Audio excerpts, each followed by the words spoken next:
Mesdames et messieurs, Ladies and gentlemen, the 9,763rd meeting of the Security Council is called to order.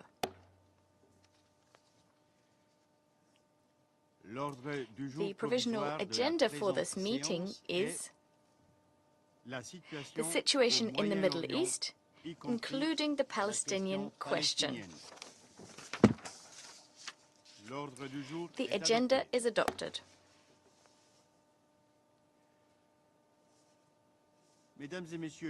Ladies and gentlemen, I would like to warmly welcome the distinguished ministers and other high-level representatives present in the Security Council chamber.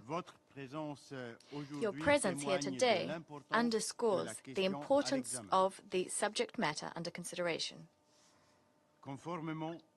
In accordance with Rule 37 of the Council's Provisional Rules of Procedure, I'd like to invite the representatives of the following countries to participate in this meeting: South Africa, Saudi Arabia, Bahrain, Bangladesh, Belgium, Brazil, Cameroon, Chile, Cuba, Egypt, United Arab Emirates, Spain, India, Indonesia, Iraq, Ireland, Israel, Jordan, Kazakhstan, Kuwait, Lebanon, Liechtenstein, Luxembourg, Malaysia, the Maldives, Morocco, Mauritania, Mexico, New Zealand, Norway, Oman, Uganda, Pakistan, Peru, the Philippines, Poland, Portugal, Qatar, the Syrian Arab Republic, the Bolivarian Republic of Venezuela, the Islamic Republic of Iran, Thailand, Tunisia, Turkey, and Vietnam. It is so decided. I propose that, in accordance with the Provisional Rules of Procedure and previous practice, that the Council invite the permanent observer of the Observer State of Palestine to the United Nations to participate in this meeting. There being no objection, it is so decided. In accordance with Rule 39 of the Council's Provisional Rules of Procedure, I now invite Mr. Tor Wennesland, United Nations Special Coordinator for the Middle East Peace Process, to participate in this meeting. It is so decided. In accordance with Rule 39 of the Council's Provisional Rules of Procedure, I also invite the following persons to participate in this meeting: His Excellency Mr. Stavros Lambrinidis, Head of the Delegation of the European Union to the United Nations; His Excellency Mr. Cheikh Nyang, Chair of the Committee on the Exercise of the Inalienable Rights of the Palestinian People, and His Excellency Mr. Paul Beresford-Hill, Permanent Observer of the Sovereign Order of Malta to the United Nations. It is so decided. The Security Council will now begin its consideration of Item 2 on its agenda. I now give the floor to Mr. Tor Wennesland. Mr. President, members of the Security Council, Excellency, we have now entered the second year of this horrific conflict, and the region is on the verge of yet another serious escalation. The violence in the occupied Palestinian territory and wider regions shows no signs of abating. Just yesterday in Gaza, Israeli forces struck a building in Beit Lahia, leaving at least 60 Palestinians killed, including at least 25 children, according to preliminary figures provided by Gaza Ministry of Health. This strike is yet another in a deadly series of recent mass casualty incidents in the northern part of the Gaza Strip. We are witnessing not only a horrific humanitarian nightmare, but a rapidly accelerating and unraveling of the prospects for a sustainable resolution to this conflict. Last week, I was again in Gaza Strip, and what I witnessed defies imagination. In the southern part of the Strip, I saw the sheer magnitude of the devastation this war has inflicted on the population. I saw immense destruction of residential buildings, roads, hospitals and schools. I saw thousands of living in makeshift tents with nowhere else to go as winter is approaching. Let me add, Mr. President, anecdotally, that on the way from the crossing into Gaza up to the Japanese health compound in Khan Yunis, in and out of the Strip, I could only count 2 buildings, 2, that were not totally or partly destroyed.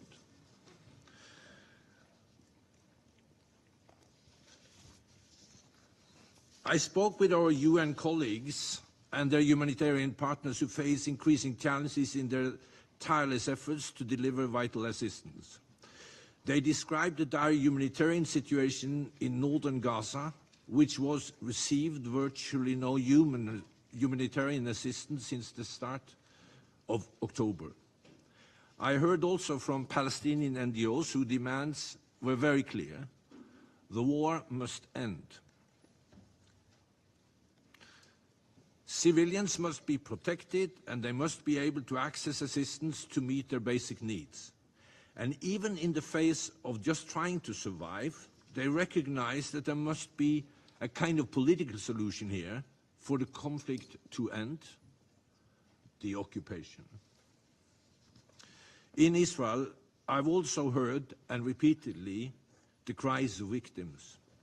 The 7th of this month was a grim marker of Hamas' horrific attack in Israel that terrorized the population and marked a year of captivity for hostages still held in Gaza in unbearable condition, denied ICRC visits, and their fates unknown. For them as well, this nightmare must end. And the hostages must be freed. Mr. President, we are also at the most dangerous juncture in the Middle East in decades. You were briefed yesterday by my colleague on the serious escalations between Iran and Israel this month. Meanwhile, the hostilities between Hezbollah and Israel are inflicting civilian casualties, massive displacement and destruction on both sides of the Blue Line. Armed groups operating from Yemen, Iraq and Syria also continued to launch missiles and projectiles towards Israel. Israel has reportedly carried out dozens of airstrikes in Syria in the past month. Every effort by all of us must be made to de-escalate the situation and establish a different trajectory towards greater peace and stability in the region. We need a ceasefire. We need the hostages released from Gaza now.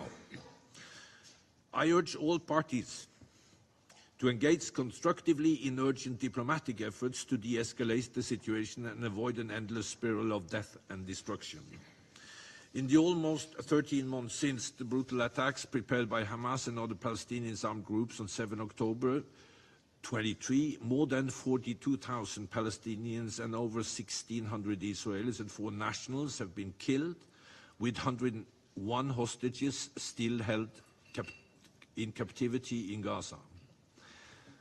Tens of thousands of people have been injured, the vast majority of them Palestinians, including a staggering number of women and children. Palestinian medics, journalists and over 230 UN staff has been killed. Israeli military operations and fighting with Hamas and other Palestinian armed groups continued across the Strip. Israeli military evacuation orders cover over 80% of the Strip.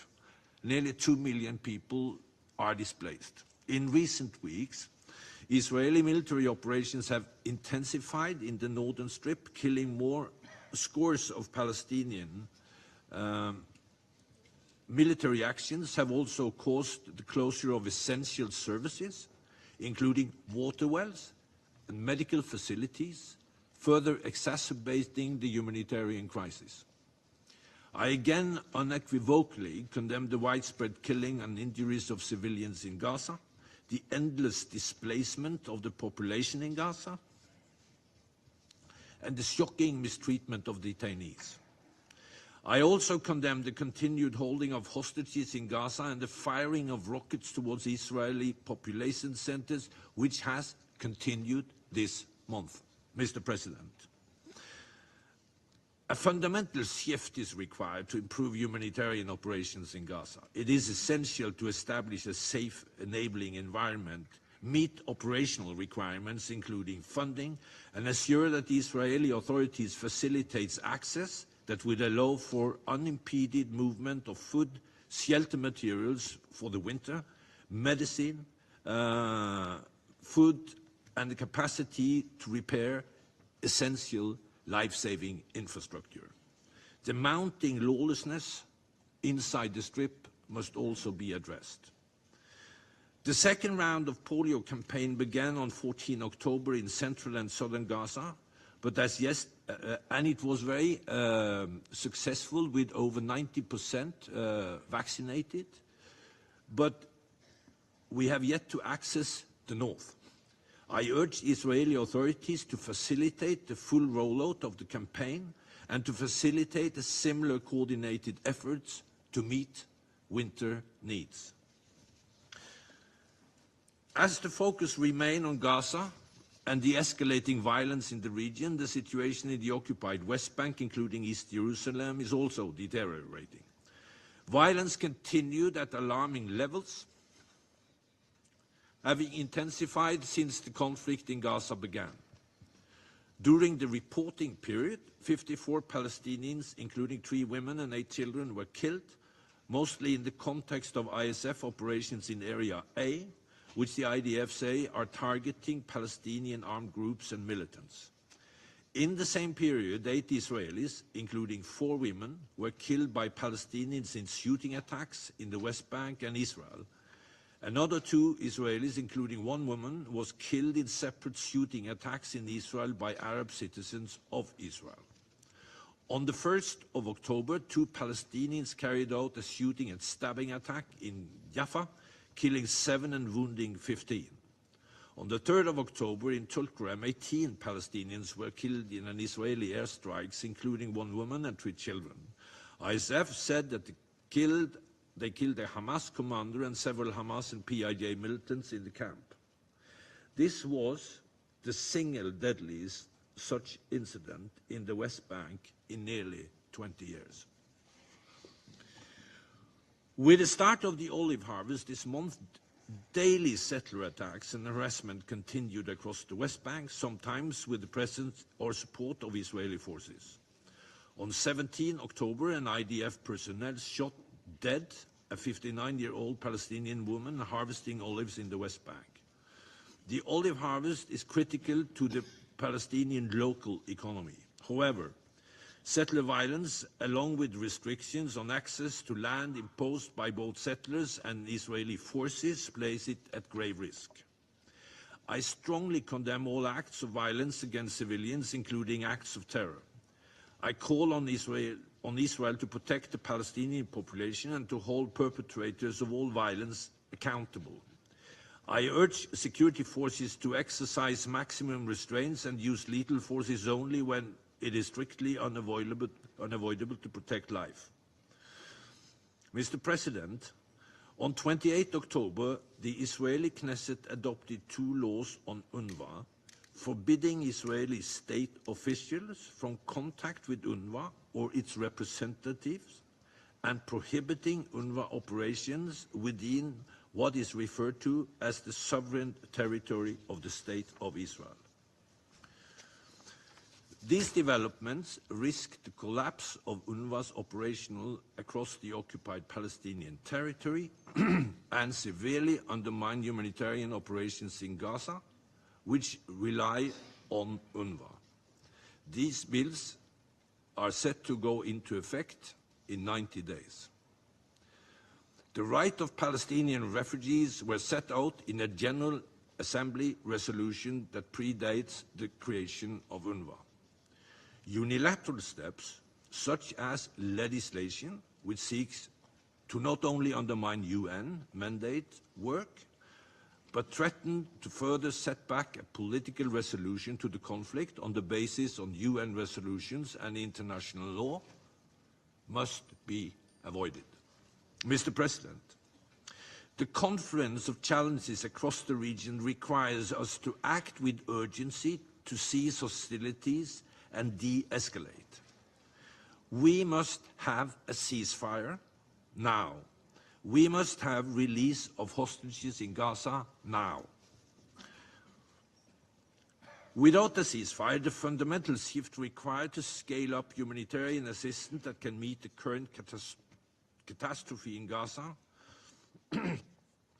and to improve the situation for the humanitarian deliveries.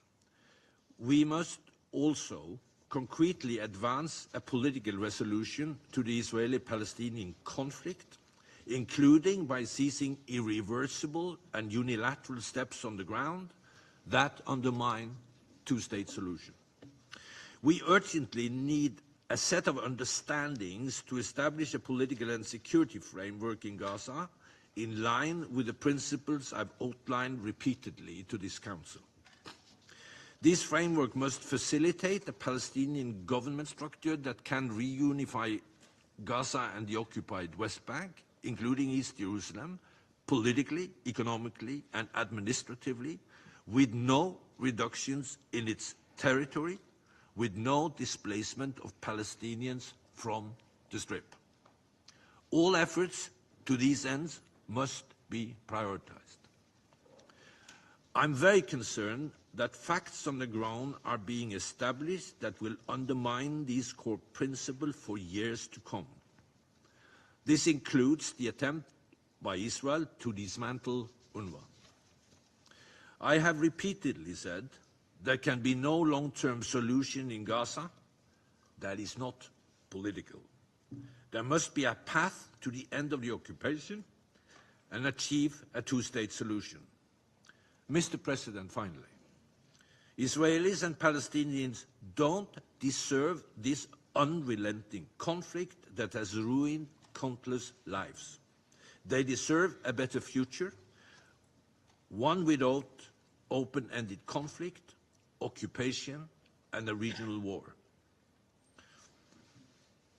We must do everything in our power to chart a course towards a just and lasting peace that would enable two-state solution and on the basis of UN resolution, previous agreements, and international law, with Jerusalem as the capital of both states. The UN stands ready to support all these efforts. I thank you. I thank Mr. Tor Wennesland for his briefing. I now give the floor to the permanent observer of the Observer State of Palestine. Mr. President, allow me at the outset to thank you for your decision to personally preside over this meeting and to express our appreciation to the ministers who are taking part in this open debate. Allow me also to thank the briefer, Mr. Tor Wennesland, and through him, the United Nations, as our organization continues trying to uphold its sacred mandate despite repeated Israeli attacks against the UN, its Secretary General, and its personnel. Mr. President, in the words of the UN High Commissioner for Human Rights, and I quote, "The darkest moment of the Gaza conflict is unfolding in the north of the Strip, where the Israeli military is effectively subjugating an entire population to bombing, siege, and risk of starvation. The Israeli government's policies and practices in northern Gaza risk emptying the area of all Palestinians, we are facing what could amount to atrocity, crimes, including potentially extending to crimes against humanity, end of quotation.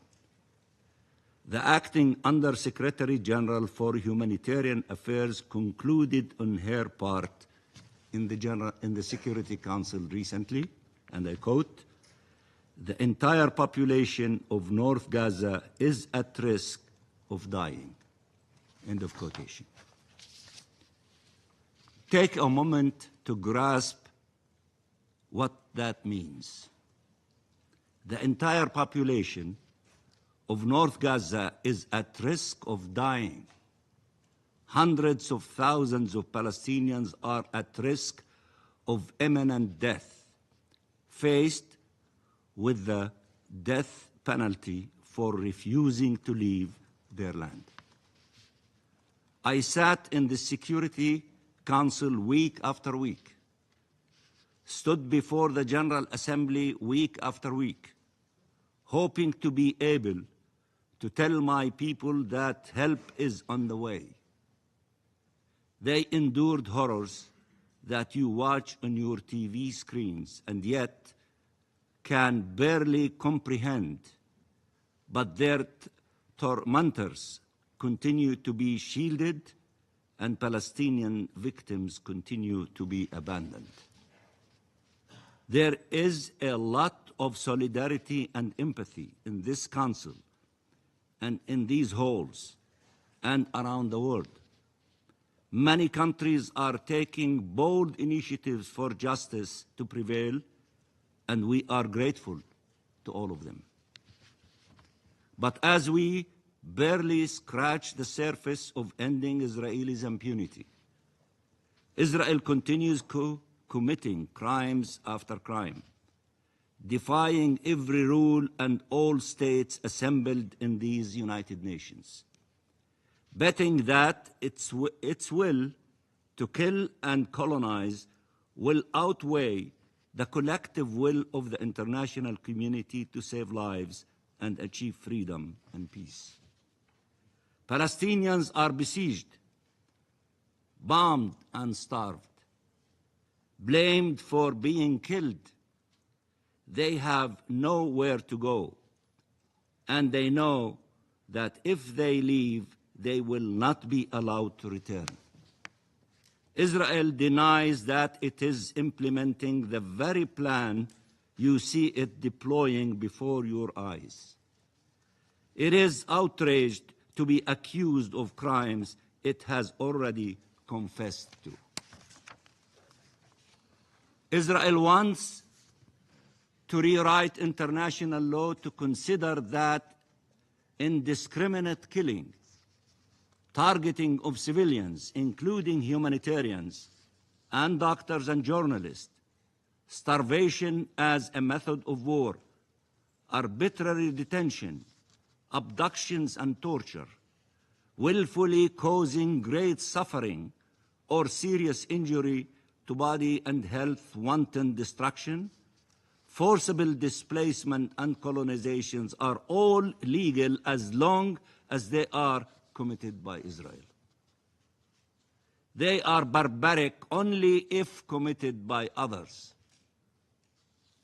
Israel is inventing a law that adapts to and changes with the identity of the victims and the identity of the perpetrators. A racist, supremacist, inhumane law. Will you allow Israel to dehumanize us further as part of its attempt to erase us? Will you?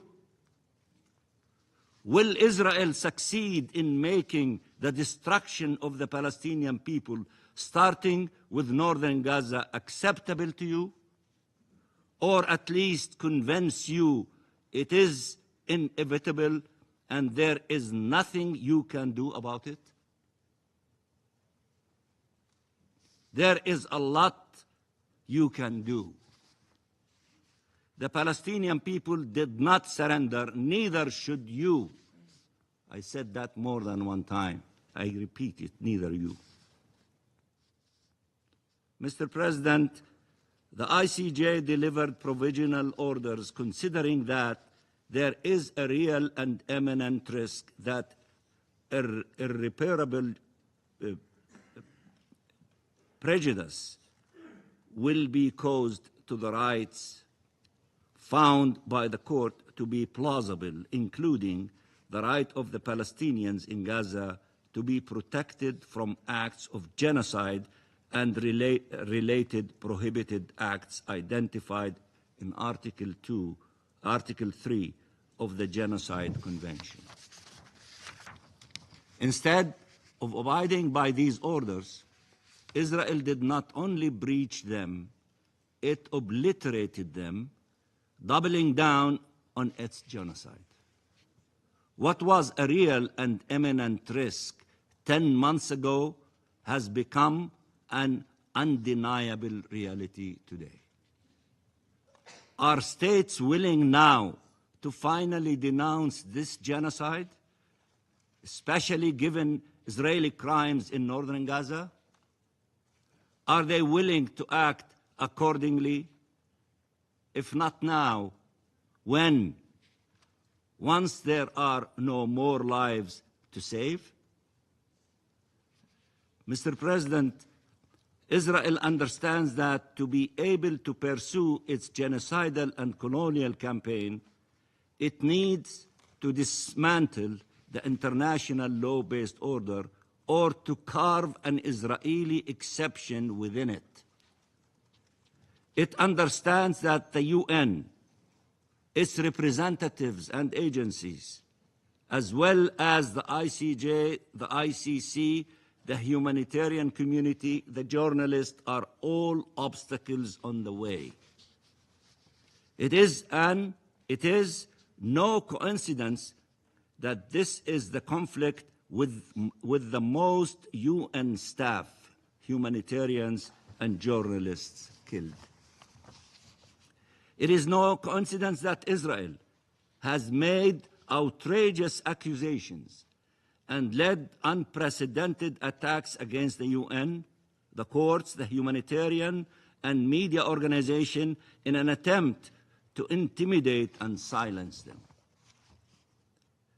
To better besiege the Palestinians, it needs to neutralize those who may provide them with help, those who could shed a light over the crimes against them, and those who may hold accountable those responsible. Israel is thus currently at war with the UN, with you all, declaring the Secretary General persona non grata, killing and maiming and detaining and torturing UN staff in the hundreds, attacking UN peacekeepers, including this morning in southern Lebanon, and striving to dismantle a UN agency, UNRWA. The legislation passed yesterday to destroy UNRWA's ability to serve Palestine refugees, but also its ability to help the Palestinian civilian population in Gaza survive, constitutes a new level in this war against the UN and an integral part of the all-out assault on the Palestinian people and their presence in their land, in their homeland. The entire world rose to the defense of UNRWA. The coalition to defend UNRWA at the UN is beyond 124 or 125 member states in the last few months, recognizing its vital role in providing life-saving assistance to generations of Palestinian refugees, insisting it is the backbone of the humanitarian response in Gaza and emphasizing its role as a pillar of regional stability and a lifeline of hope. Yesterday, countries around the world responded to the Israelis' legislation with statements of condemnation and outrage. And yet, Israel still sits among us and utilizes its seat to incite against the UN here. And an incitement that translates in attacks and killing and maiming of UN personnel and the bombing of UN shelters and facilities there. When will the condemnations lead to action and accountability? When? Israel is waiting to see the international response to its actions, and in the absence of deterrence, Israel will move on to the next chapter of its crimes. The genocide is only possible because of impunity. Genocide is only possible because of impunity. Israel has crossed every red line, broke every rule, defied every prohibition. When is enough really enough? When are you going to act? Mr. President, this seat where I sit, where I am sitting, belongs to the Palestinian people. This seat, where I'm sitting behind the state of Palestine, belongs to the Palestinian people, to every one of the millions of Palestinians. The Palestinian people who are besieged, bombed, and starved as we speak. 43,000 have been killed by Israel and are accounted for. Many more are unaccounted for under the rubble, buried under the rubble and in mass graves. 100,000 Palestinians have been maimed, many of them enduring permanent disabilities or amputations. 2 million are displaced. Entire communities endure successive attacks by occupation forces and Israeli settlers. Thousands of prisoners are arbitrarily detained, brutally assaulted, some raped, others killed while in detention, and there is still now no end in sight for their agony. We salute them from this chamber.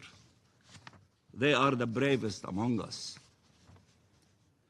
When council members speak, they should address them, all of them, every single Palestinian. Not me. I will vacate this seat now with one last message. This seat is not empty. It is filled with people enduring unspeakable pain that cannot reach you. You have to reach them. You are the Security Council.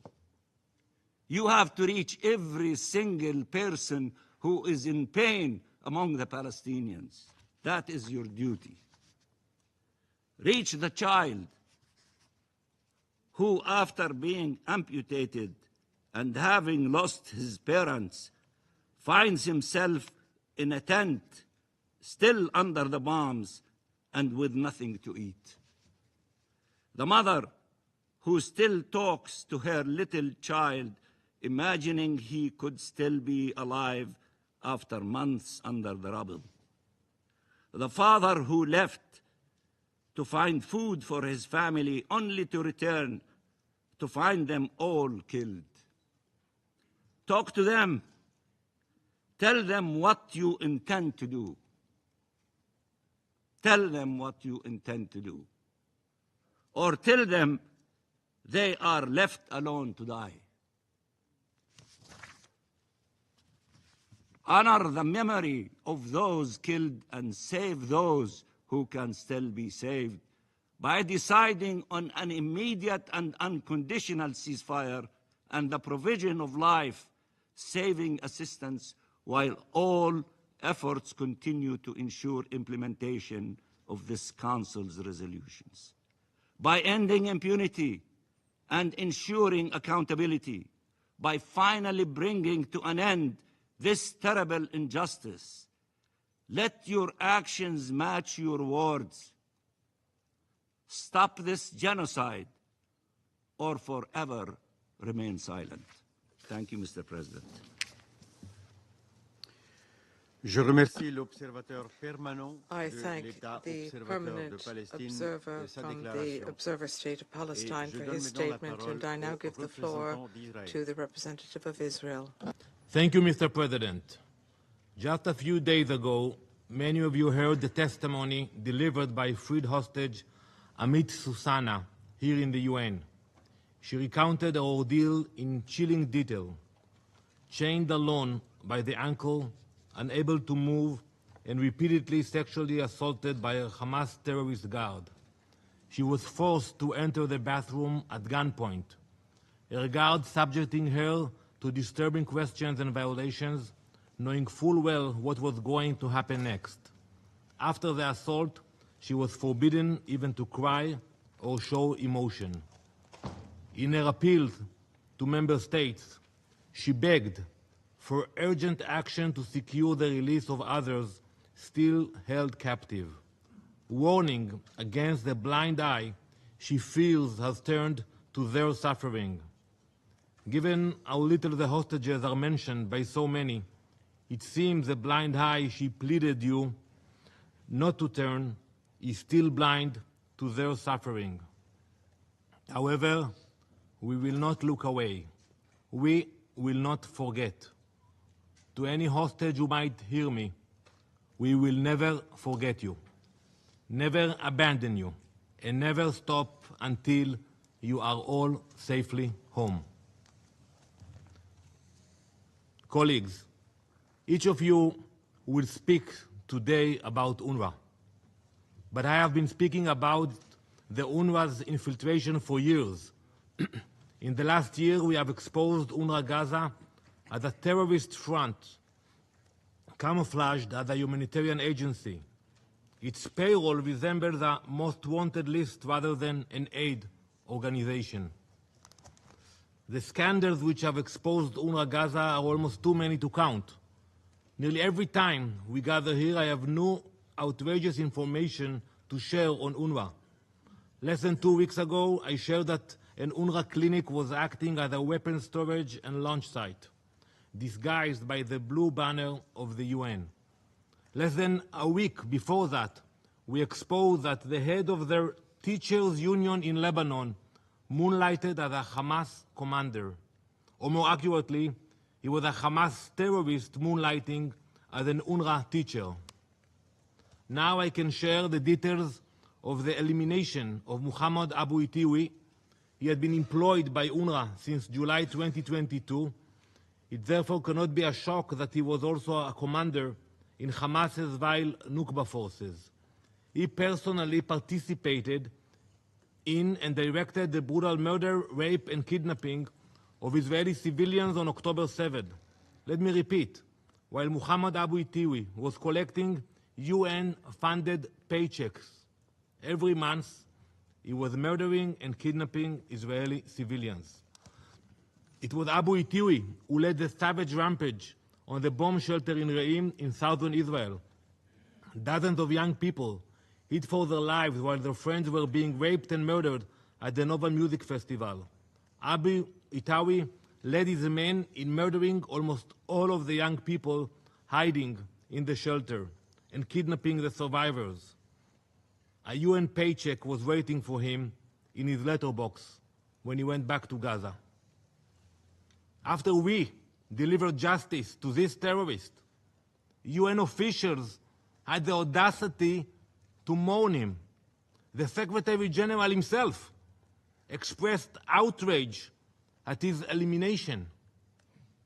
The Secretary General of the United Nations condemned the death of a terrorist who led some of the most vicious assaults on innocent civilians in modern history. Do not misunderstand me. It is legitimate to engage in debate. It is legitimate to criticize us. What is entirely illegitimate is to cover your eyes, to dismiss, to ignore what is clearly before you. It is not legitimate, nor it is moral, to ignore the indisputable fact that UNRWA Gaza has become a front for Hamas. Yet, that is exactly what the Secretary General is doing. I have often spoken in this chamber about the necessity of moral clarity. Yet the reactions from this institution and its leader to the elimination of a terrorist make it clear that clarity is lost. Look at this picture. You can see Faisal Ali Muslim El Naami in the black shirt. Here is seen loading the lifeless body of Jonathan Samerano into his car, a grotesque trophy bound for Gaza after his terrorist comrades murdered Jonathan at Kibbutz Be'eri. An UNRWA employee, while he's being paid by the UN, is inside Israel. There is also a video showing him collecting bodies and driving them into Gaza. When you look at this horrific image, one must ask, how does kidnapping and killing civilians fit into an UNRWA employee's job description? Where in UNRWA's mandate is this justified? And do UNRWA's mandate allow it? UNRWA donors know how their funds are being used? How can any nation or official defend such a monster? How can any one of you allow him to remain involved in humanitarian efforts? These are not aid workers. These are savages who have seized UNRWA Gaza and transformed it into a Hamas chapter. These heinous criminal scandals can no longer be swept under the rug, no longer ignored. This Council, the international community, and the entire UN must accept the reality that UNRWA Gaza is beyond redemption, beyond saving, beyond reform. We must turn a new page now. While our hostages continue to be tormented by their terrorist captors in conditions we cannot begin to imagine, while UNRWA continues to provide cover for terrorists, Israel has been hard at work delivering humanitarian aid to the people of Gaza. On average, over 100 aid trucks have entered Gaza daily for weeks. Yet, as of last week, there were 700 trucks filled with aid awaiting collection inside Gaza. Their contents are rotting away in the sun. It is clear to all those unblinded by political agenda that Israel has gone above and beyond its humanitarian obligations. The problem isn't the flow of aid, it is Hamas. Hamas hijacks supplies, storing or selling them to fuel their terror machine, while Gaza's civilians are neglected. Israel remains committed to working with our partners to deliver aid to those in need. But as long as Hamas exploits these resources, true humanitarian relief cannot reach the people of Gaza. We continue our humanitarian efforts. In particular, we have dedicated significant attention and resources to coordinating medical aid and assistance. Last week, the second round of the polio vaccination campaign was completed in southern Gaza in collaboration with WHO and UNICEF. This second stage saw almost 300,000 children under the age of 10 being vaccinated, with the campaign commencing in northern Gaza in the coming days. We also continue to facilitate the transfer of patients and medical staff to other hospitals. For example, on October 24th, our forces facilitated the transfer of patients, mostly children, from the Kamal Adwan Hospital to other hospitals in Gaza. And we thank our partners for their collaboration in such efforts. Colleagues, while Israel meets its humanitarian obligation in the south, fighting barbaric terrorists, we continue to drive Hezbollah from our border, as they launched relentless attacks against our civilians. Another civilian was killed last night. However, It is not only our civilians whose lives Hezbollah risks. As we operate in southern Lebanon, our forces have located and dismantled dozens of tunnel shafts and terrorist infrastructure, eliminated dozens of terrorists, and located massive amounts of weapons. In one particular discovery, a weapons store containing grenade launchers, missiles, RPGs, and other weapons were hidden inside a mosque, in the heart of a civilian neighborhood in Lebanon. These outrageous violations of Resolution 1701 and 1559, as well as basic laws of morality and decency, cannot be overstated.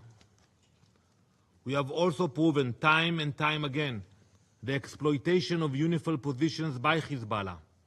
We have presented mountains of evidence of Hezbollah, tunnels, bases, weapons, and observation posts placed within meters of UNIFIL bases.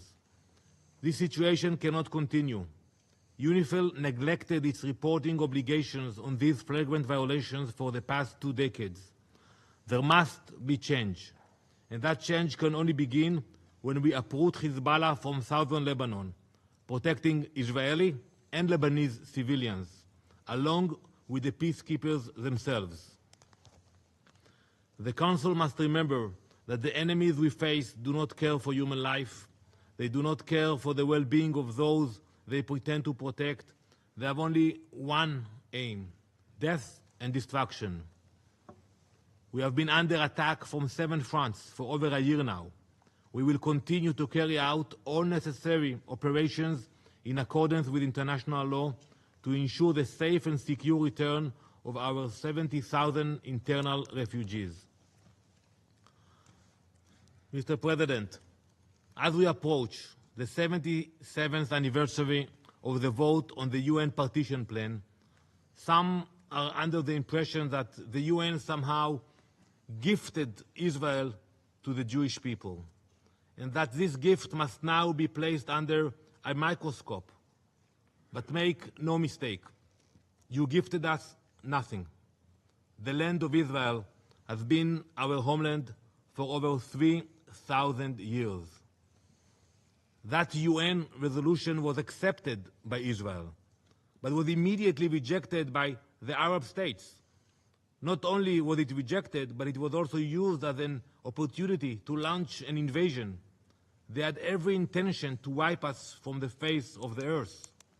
Yet it was our strength, our resilience, our commitment that saved us from extermination. Today, that very same strength, resilience, and commitment empowers us once more, driving us to stand against the barbarism and evil which seeks to destroy us again. Do not forget, Israel was forged through our sacrifice, our blood, not your words. While our state is no longer an infant, we still face new and constant threats from those who desire our extinction. The international community should correct historic wrongs and support us in our efforts to defend our state and people. It must not continue to unfairly scrutinize Israel and enable the terrorists who still to this day hold our civilians hostage. To conclude, I would like to ask each of you to take a moment, not now, later today when you go back to your residence. Put yourselves in our shoes. Imagine for a minute your country, surrounded on all sides by enemies attacking your people, your families, your homes, striving for your destruction. Ask yourselves frankly, what would you do? Thank you, Mr. President. I thank the representative of Israel for their statement. I shall now make a statement in my capacity as the Federal Councillor and Head of the Federal Department of Foreign Affairs of Switzerland. Dear colleagues, Excellencies, ladies and gentlemen, Violence continues to fuel violence in Israel, in Gaza, in the West Bank, and in East Jerusalem. This spiral of violence is now impacting the entire region. This dynamic of conflict has lasted for decades and unfortunately has worsened since the Hamas terror attacks against Israel on the 7th of October 2023. We are now beyond the bounds of all humanity. Since then, this Council has adopted 4 resolutions which Switzerland has endorsed. They have called for the immediate and unconditional release of hostages, for a ceasefire in Gaza, for respect for international law, for the protection of civilians, and for unfettered access for humanitarian aid. Yet none of these resolutions has been implemented. This undermines the credibility of this Council. The Geneva Conventions and international law are regularly flouted by all state and non-state actors. This is unacceptable.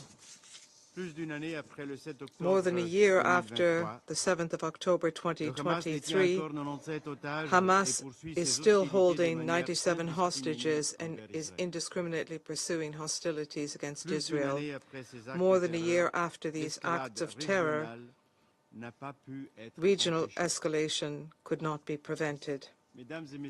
Ladies and gentlemen, dear colleagues, to call time and time again on the parties in the conflict to respect and to implement this Council's decisions is an exercise which is becoming meaningless.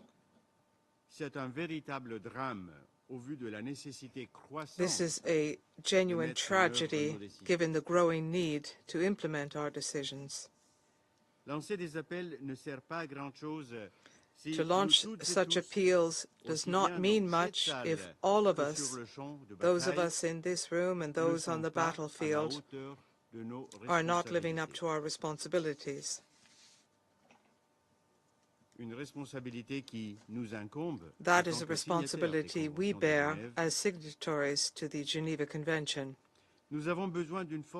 We need strong determination by all high contracting parties to ensure greater humanity in the war. On the 18th of September, Switzerland welcomed the UN General Assembly decision to organize in Geneva a conference of the high contracting parties for the implementation of the 4th Geneva Convention on the protection of civilians in occupied Palestinian territory, including East Jerusalem.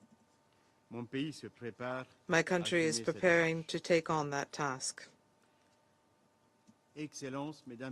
Excellencies, distinguished ministers, ladies and gentlemen, it is time to find a way out of this conflict.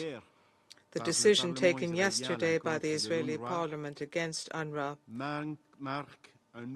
is a new turning point in the conflict. Not only is this decision to a large extent incompatible with international law, but it threatens humanitarian assistance provided to the civilian population living in great suffering. To date, UNRWA has provided that assistance. Switzerland expects Israel to shoulder its obligations pursuant to international law and pursuant to the UN Charter and international humanitarian law. My country will continue to help the civilian population in respecting our humanitarian tradition. But humanitarian assistance, ladies and gentlemen, is not the lasting solution to this conflict. I firmly believe that peace in the Near East will be ensured through political means, or it will not. The time has therefore come to accelerate efforts by countries seeking such a solution. A short, medium, and long-term ceasefire agreement, we believe, is a real possibility. Switzerland continues to believe that the political two-state solution is also possible and desired. The purpose of any political solution is to offer Israelis and Palestinians the possibility of living in peace and in security.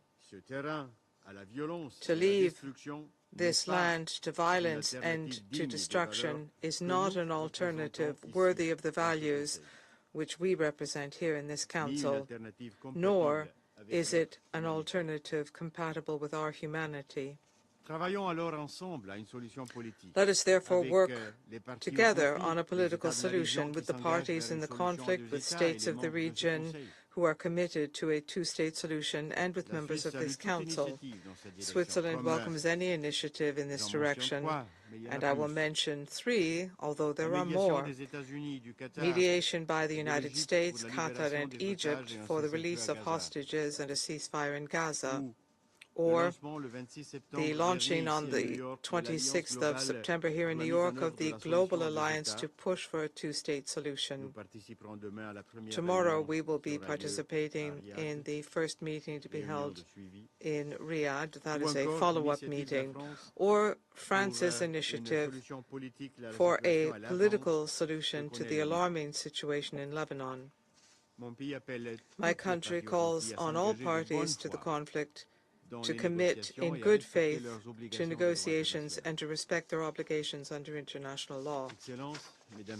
Excellencies, ladies and gentlemen, we are meeting here as well to reaffirm the key role of the United Nations for peace, stability, and humanitarian aid in the region.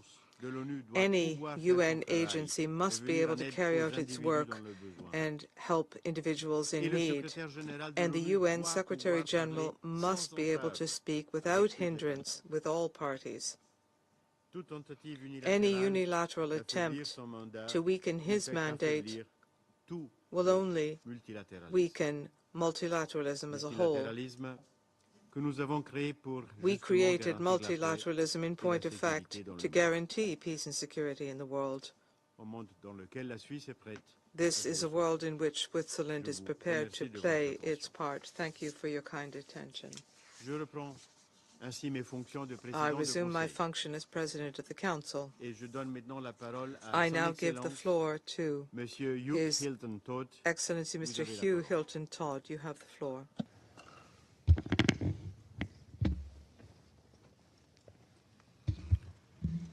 Thank you, Mr. President. I would also like to thank the Special Coordinator, Tor Wennesland, for his briefing. Mr. President, the war in Gaza has set several new and unacceptable bars. Among them, a rapid decline in the nutritional status of the population in Gaza, not seen anywhere else on the globe. The highest number of humanitarian workers killed in a single conflict globally. Further, more women and children have been killed in this Gaza war than in any other recent conflict in a single year. We have witnessed too often the tragic irony of sophisticated precision weaponry striking innocent human beings instead of military targets. Women, children, the elderly, the disabled, aid workers, their life cut short, extinguished amidst the rubble of homes, schools, hospitals, and places of worship. More than 42,000 persons have been killed and over 100,000 injured. Among the dead, at least 13,000 children, nearly 1,000 of them below the age of 1 year. Mr. President, Guyana remains deeply troubled by the ongoing situation in North Gaza, where the population has been under siege and subject to a bombing campaign for more than 3 weeks. We share the concern of the United Nations Human Rights Office that Israeli military action in the northmost governorate of Gaza may be causing the destruction of the Palestinian population. We call on Israel to comply with its obligations under international law regarding the protection of the inhabitants of the territory which it is illegally occupying, as determined by the International Court of Justice. All this is happening in full glare through an unprecedented flow of information in real time about the atrocities being perpetrated. The world today is much better positioned than we were 30 years ago. For example, to act based on real-time information. Against this reality, inaction in the face of such overwhelming human suffering to which we are witness every single day cannot be justified. Guyana appeals to this Council to unite to halt the unceasing onslaught of the Palestinians in Gaza and to help de-escalate and stabilize the situation in the wider Middle East. To do otherwise would be to abrogate our primary responsibility for the maintenance of international peace and security. Mr. President, the hopes for peace for Palestinians are to be extinguished even as the risks to peace for Israelis continue to mount.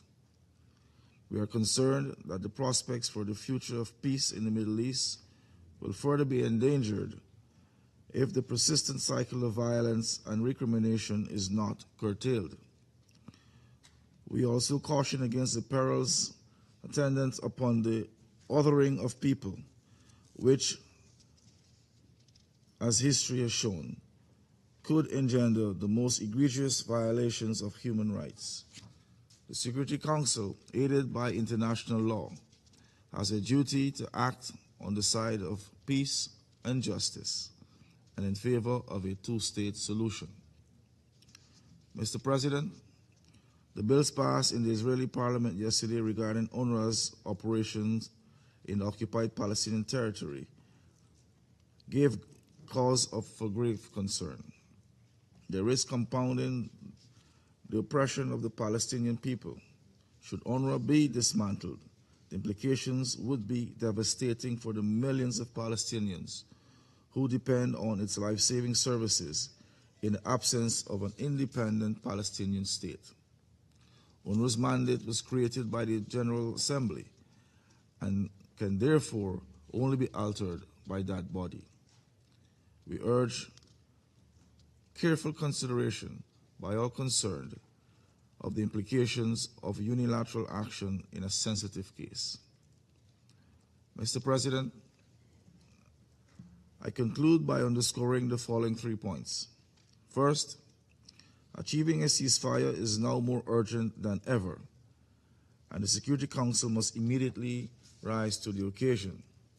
Second, it is equally urgent to secure the release of Israeli hostages in Gaza, as well as the release of Palestinian civilians, including children, who have been arbitrarily detained in Israel. Third, we must urgently address the unprecedented humanitarian situation in Gaza. Guyana is particularly disturbed about what is taking place in North Gaza, where the level of food insecurity is compromising people's immune systems, subjecting them to wasting and other intolerable forms of suffering. Children are bearing the brunt of acute malnutrition, and famine is all but confirmed. Let us act now to end this war and the suffering of the Palestinian people. Our common humanity demands it. I thank you. I thank His Excellency, Mr. Hugh Hilton Todd, Minister of Foreign Affairs and International Cooperation of Guyana, for his statement. I'd now like to give the floor to Her Excellency, Mrs. Linda Thomas-Greenfield, Permanent Representative of the United States and member of President Biden's cabinet. Thank you, Mr. President. Thank you, Coordinator Wennesland, for for your sobering briefing. I don't know how many people in this room have watched a child die of starvation. I have. It was nearly 3 decades ago, but it's the kind of memory that one doesn't forget. Her rib bones poking out from under her skin, bloated belly, gaunt eyes, and I remember her mother's eyes filled with despair.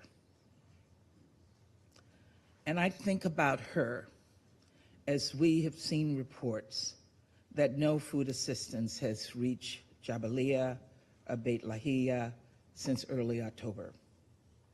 About the ribs and the bellies, the eyes of children in northern Gaza, and about their parents, themselves having gone days without food, desperate to save them. This unimaginable suffering was set in motion by Hamas on October 7th, and the United States has not been shy about criticizing this council's failure to condemn Hamas's atrocities and repeated violations of international law. Many in this council have not done as of yet. At the same time, the United States has made clear to Prime Minister Netanyahu that 1 year into this conflict, Israel must address the catastrophic humanitarian crisis in Gaza, that the United States rejects any Israeli efforts to starve Palestinians in Jabalia or anywhere else, and that Israel's words must be matched by action on the ground. Right now, that is not happening. This must change immediately. The U.S. has stated clearly that Israel must allow food, medicine, and other supplies into all of Gaza, especially the north, and especially as winter sets in, and protect the workers distributing it. In this regard, I reiterate our deep concerns about legislation adopted by the Knesset regarding UNRWA.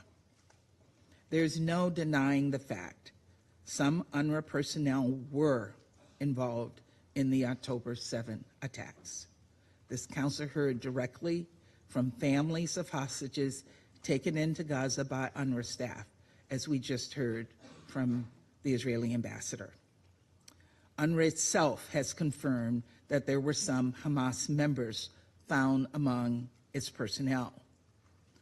In addition, though we acknowledge the steps UNRWA has taken to implement the reforms outlined in the Kelowna report, we need this progress to accelerate.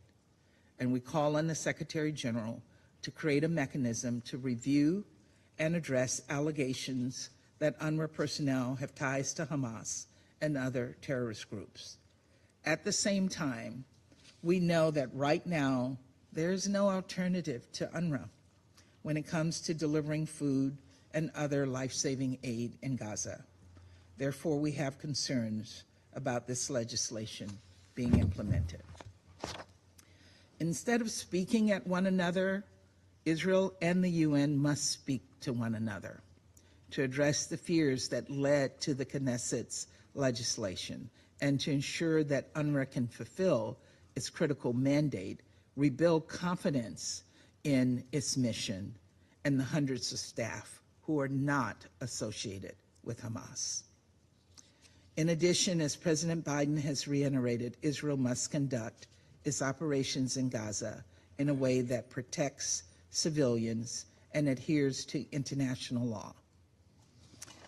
Efforts by the Israeli government to facilitate humanitarian assistance is appreciated, but much more has to be done. We all know that Hamas uses schools, it uses hospitals and ambulances to hide weapons and fighters.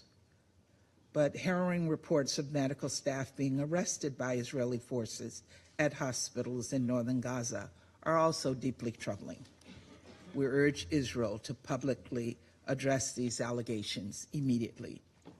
And we reiterate there must be no forcible displacement, no reoccupation, and no territorial reduction of Gaza, period.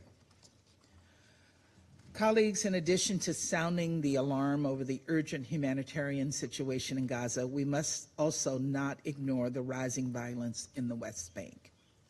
Israeli authorities must intervene when extremist settlers launch attacks and hold perpetrators to account. The United States will continue to sanction actors that commit and enable violent activities or foment extreme instability and violence against civilians in the West Bank. What's more, the United States has been clear. The Israeli government's settlement program is inconsistent with international law and harmful to the prospect of a two-state solution. So too is undermining the West Bank's economy. We urge Israel to release withheld clearance revenues and extend waivers for Israeli banks, helping maintain correspondent banking relationships with the Palestinian equivalents, especially given assessments that these institutions can adequately prevent money laundering and financing of terrorism. Colleagues, I know it feels impossible with so much suffering now to think about the day after, but we must reject the false choice between alleviating pain today and preventing it tomorrow. The elimination of Sinwar, along with much of Hamas's senior leadership and terrorist infrastructure, presents an opportunity for the parties to re-engage and, most importantly, finalize a ceasefire deal with hostage release consistent with Resolution 2735, to begin taking steps to achieve a day after in Gaza without Hamas in power, terrorizing Israelis and Palestinians alike, and to work toward a political settlement that provides a better future for Israelis and Palestinians. Let me just say here, diplomacy does work, but it takes a lot of work to get there, and we have to continue to put our efforts behind the diplomatic efforts that are currently being pursued. We have the urgent responsibility to stop the suffering of Palestinian civilians and to secure the release of hostages, to alleviate their suffering and that of their families, to make the most of this moment and ensure the parties to the conflict do the same.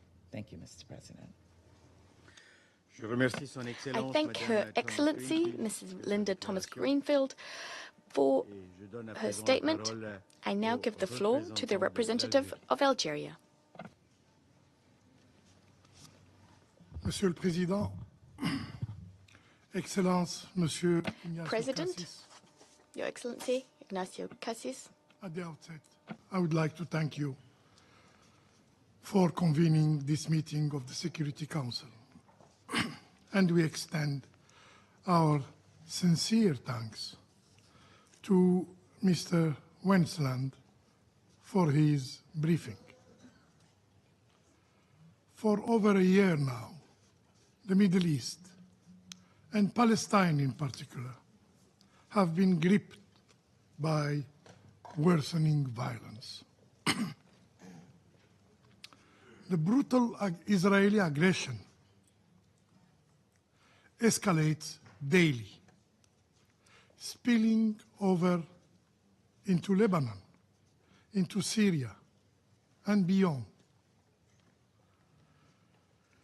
A real threat to regional stability, as well as international peace and security. We witness entire communities facing death, starvation, and outbreaks. Land desecrated, and international law rendered meaningless. Indeed, the framework our predecessors built after World War II is crumbling before our eyes. unable to stand against an Israeli power, shielded from accountability and enjoying total impunity. Today, unfortunately, we live in a world where might overwhelms right. Mr. President, as stated in different reliable reports and confirmed by Mr. Wennesland today in his briefing, the situation in northern Gaza is beyond catastrophic. Just yesterday, in Gaza, Israeli forces struck a building in Beit Lahya, leaving at least 60 Palestinians killed, including at least 25 children. To grasp the unprecedented level of destruction in Gaza, one only needs to look at the New York Times today. It's hard to find in Gaza a single building that remains undamaged. This destruction is not driven by military objectives, but rather reflects a policy, an Israeli policy, aimed at forcibly displacing Palestinians from their homes. As one UNRWA staff member described, people in northern Gaza are waiting for death. They are feeling abandoned, hopeless, and alone. For 3 weeks now, relentless bombing have denied even UN staff access to food and medical care. And the healthcare system in Gaza is on the brink of collapse. Kamal Adwan Hospital, who suffered several bombardments, is barely functioning, with no more blood unit, no shroud, and no basic medical supplies. As the hospital director said, we were expecting humanitarian aid to arrive, as promised by the international community, as promised by the Security Council. What we had? Only Israeli tanks came instead. Amid this crisis, polio vaccination campaign is halted now, leaving children unprotected. Furthermore, in the south of Gaza, conditions are not even better. Worse still, the situation is rapidly deteriorating as the Israeli occupation weaponizes starvation against civilians, especially children, by denying them essential food. According to verified figures, during last year, more than 200,000 aid trucks have been barred from entering Gaza. This is the real face of an Israeli occupation that threats Palestinians as less than human beings. Mr. President, UNRWA, the lifeline of hundreds of thousands of Palestinians, faces relentless attacks by the occupying power. 231 staff members of UNRWA have been killed. 190 premises of UNRWA were bombarded by the Israeli army. And now, the operation of UNRWA are at risk of being completely halted. Just yesterday, the Israeli authorities adopted 2 bills aiming at halting UNRWA activities in the occupied Palestinian territory. Algeria firmly condemns this decision and recall that UNRWA operates under a mandate from the General Assembly of the United Nations, warranting our collective defense and support. And UNRWA is irreplaceable, and UNRWA is indispensable. It must continue to serve as a lifeline for Palestinian refugees until a just and political solution is achieved, establishing an independent Palestinian state. Mr. President,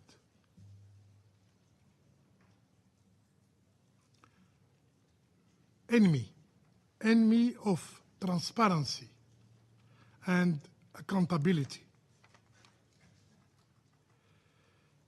The Israeli authorities attempt now to obscure the truth after outright denying its crime. It has even dared to threat our multilateral bodies dealing with its flagrant violation of international law, of international humanitarian law, some of which these multilateral bodies regrettably have succumbed to this pressure. As global conscience increasingly reject images of death and destruction, calling for an end of the Israeli and occupier and checked actions, suppressing this image from the media, from reaching the world, have become a priority of the Israeli authorities. In fact, the occupying power endeavors relentlessly to hide its crime from scrutiny and from international justice. Foreign journalists are now barred from entering Gaza, not for 1 week, not for 1 month, but for more than 1 year. Moreover, the few Palestinian journalists who remain in northern Gaza find themselves in the crosshair of the Israeli occupation. Just last week, six journalists were accused of being terrorists by night to justify their killing later. This is a policy we have seen used, costing the life of already over 168 journalists in Gaza,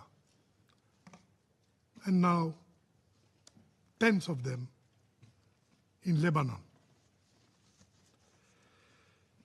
This cruel reality was exposed by the UN Special Rapporteur on freedom of opinion and expression, who have said, and I quote, "Targeting journalists is a strategy by Israeli authorities to obstruct the documentation of crimes," end of quote. Yet, the truth cannot be erased. Its light breaks through, clear for all to see. But, where are the voices of those who once claimed being champions of freedom of speech, of freedom of information? Why this silence in the face of such blatant transgressions? Mr. President,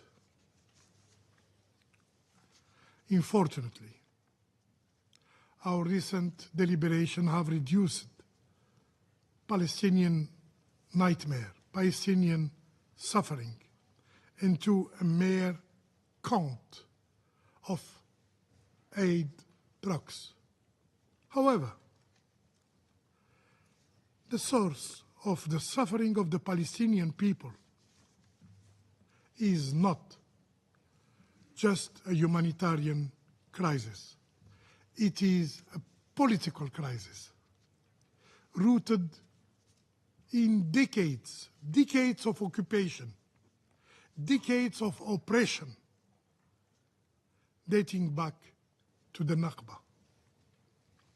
In this regard, the international community failure to uphold their inalienable right has deepened the strategy, the tragedy. The core issue in the Middle East is the occupation, is the oppression. Only by addressing this root cause, we can hope for just and lasting peace in the Middle East.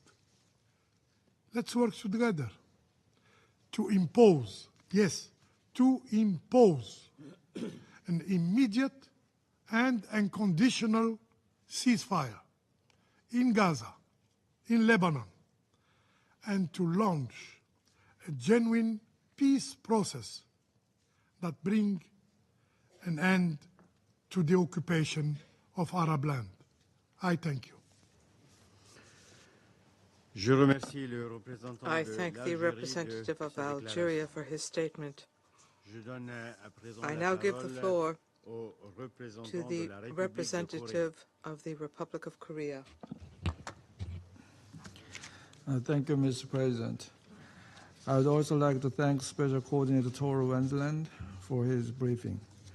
Since the horrendous terrorist attacks by Hamas on October 7th of last year, the international community has been witnessing unprecedented humanitarian catastrophe and challenges to the regional order. Violations of international law are happening each and every day. Civilians and civilian infrastructure, including hospitals and schools, are being targeted. Israeli hostages are still held in Gaza. the delivery of humanitarian aid is not ensured as hunger surges. Relentless expansion of settlements in the West Bank, along with worsening violence and impunity, are slicing up Palestinian land and threatening the viability of the two-state solution. This organization, UN per se, is under severe attack. UNIFIL in Lebanon is subject to repeated attacks, Israeli acts that constitute violations of international humanitarian law. UNRWA is confronted with existential challenges and has seen 233 of its humanitarian workers killed in Gaza in the last year. Mr. President, international humanitarian law must be observed at all times. The Republic of Korea expresses its grave concern once again over escalatory Israeli attacks, killing and wounding innocent civilians. Particularly, we are disturbed by attacks on civilians in besieged northern Gaza. As aid is blocked, polio vaccination is delayed, and hungry families are being forced to flee south at gunpoint. The Republic of Korea also condemns the use of civilians and civilian infrastructure for military purposes by both Hamas and the IDF. Moreover, yesterday's approval by the Knesset of the two bills against UNRWA is extremely alarming. It is Israel's obligation under the UN Charter to assist and grant privileges and immunities for the activities of the organization. With the collapse of UNRWA, 2 million Palestinians in Gaza will suffer even worse. In the long term, too, the reality without UNRWA is unacceptable, as the agency has provided the essential services, including education and health care, to millions of Palestinian refugees in Gaza, the West Bank, and beyond for decades. Let us be clear, UNRWA is indispensable. Israel's actions against UNRWA will also have a devastating impact on Israel's relations with regional countries and the international community. As such, along with the vast majority of UN member states, the Republic of Korea urges Israel, as a decades-long member of the United Nations, to act more responsibly and to immediately stop all measures dismantling UNRWA. Mr. President, an immediate ceasefire in Gaza, along with the immediate release of hostages, as well as rapid de-escalation in the region, are not an option. It is the only way to save thousands of lives and open a new pathway toward regional stability and long-term peaceful coexistence based on the two-state solution. I thank you, Mr. President. I thank the representative of the Republic of Korea, and I now give the floor to the representative of the Russian Federation. Minister, we welcome your participation in the quarterly Security Council debate on the situation in the Middle East, including the Palestinian question. We'd like to thank the Special Coordinator on the Middle Eastern Peace Process, Mr. Wennesland, for his overview and assessment of the situation in the Middle East in the context of the unprecedented uptick in pan-regional confrontation and violence, at the center of which lay and lies the most long-standing of the regional conflicts, the Israeli-Palestinian one.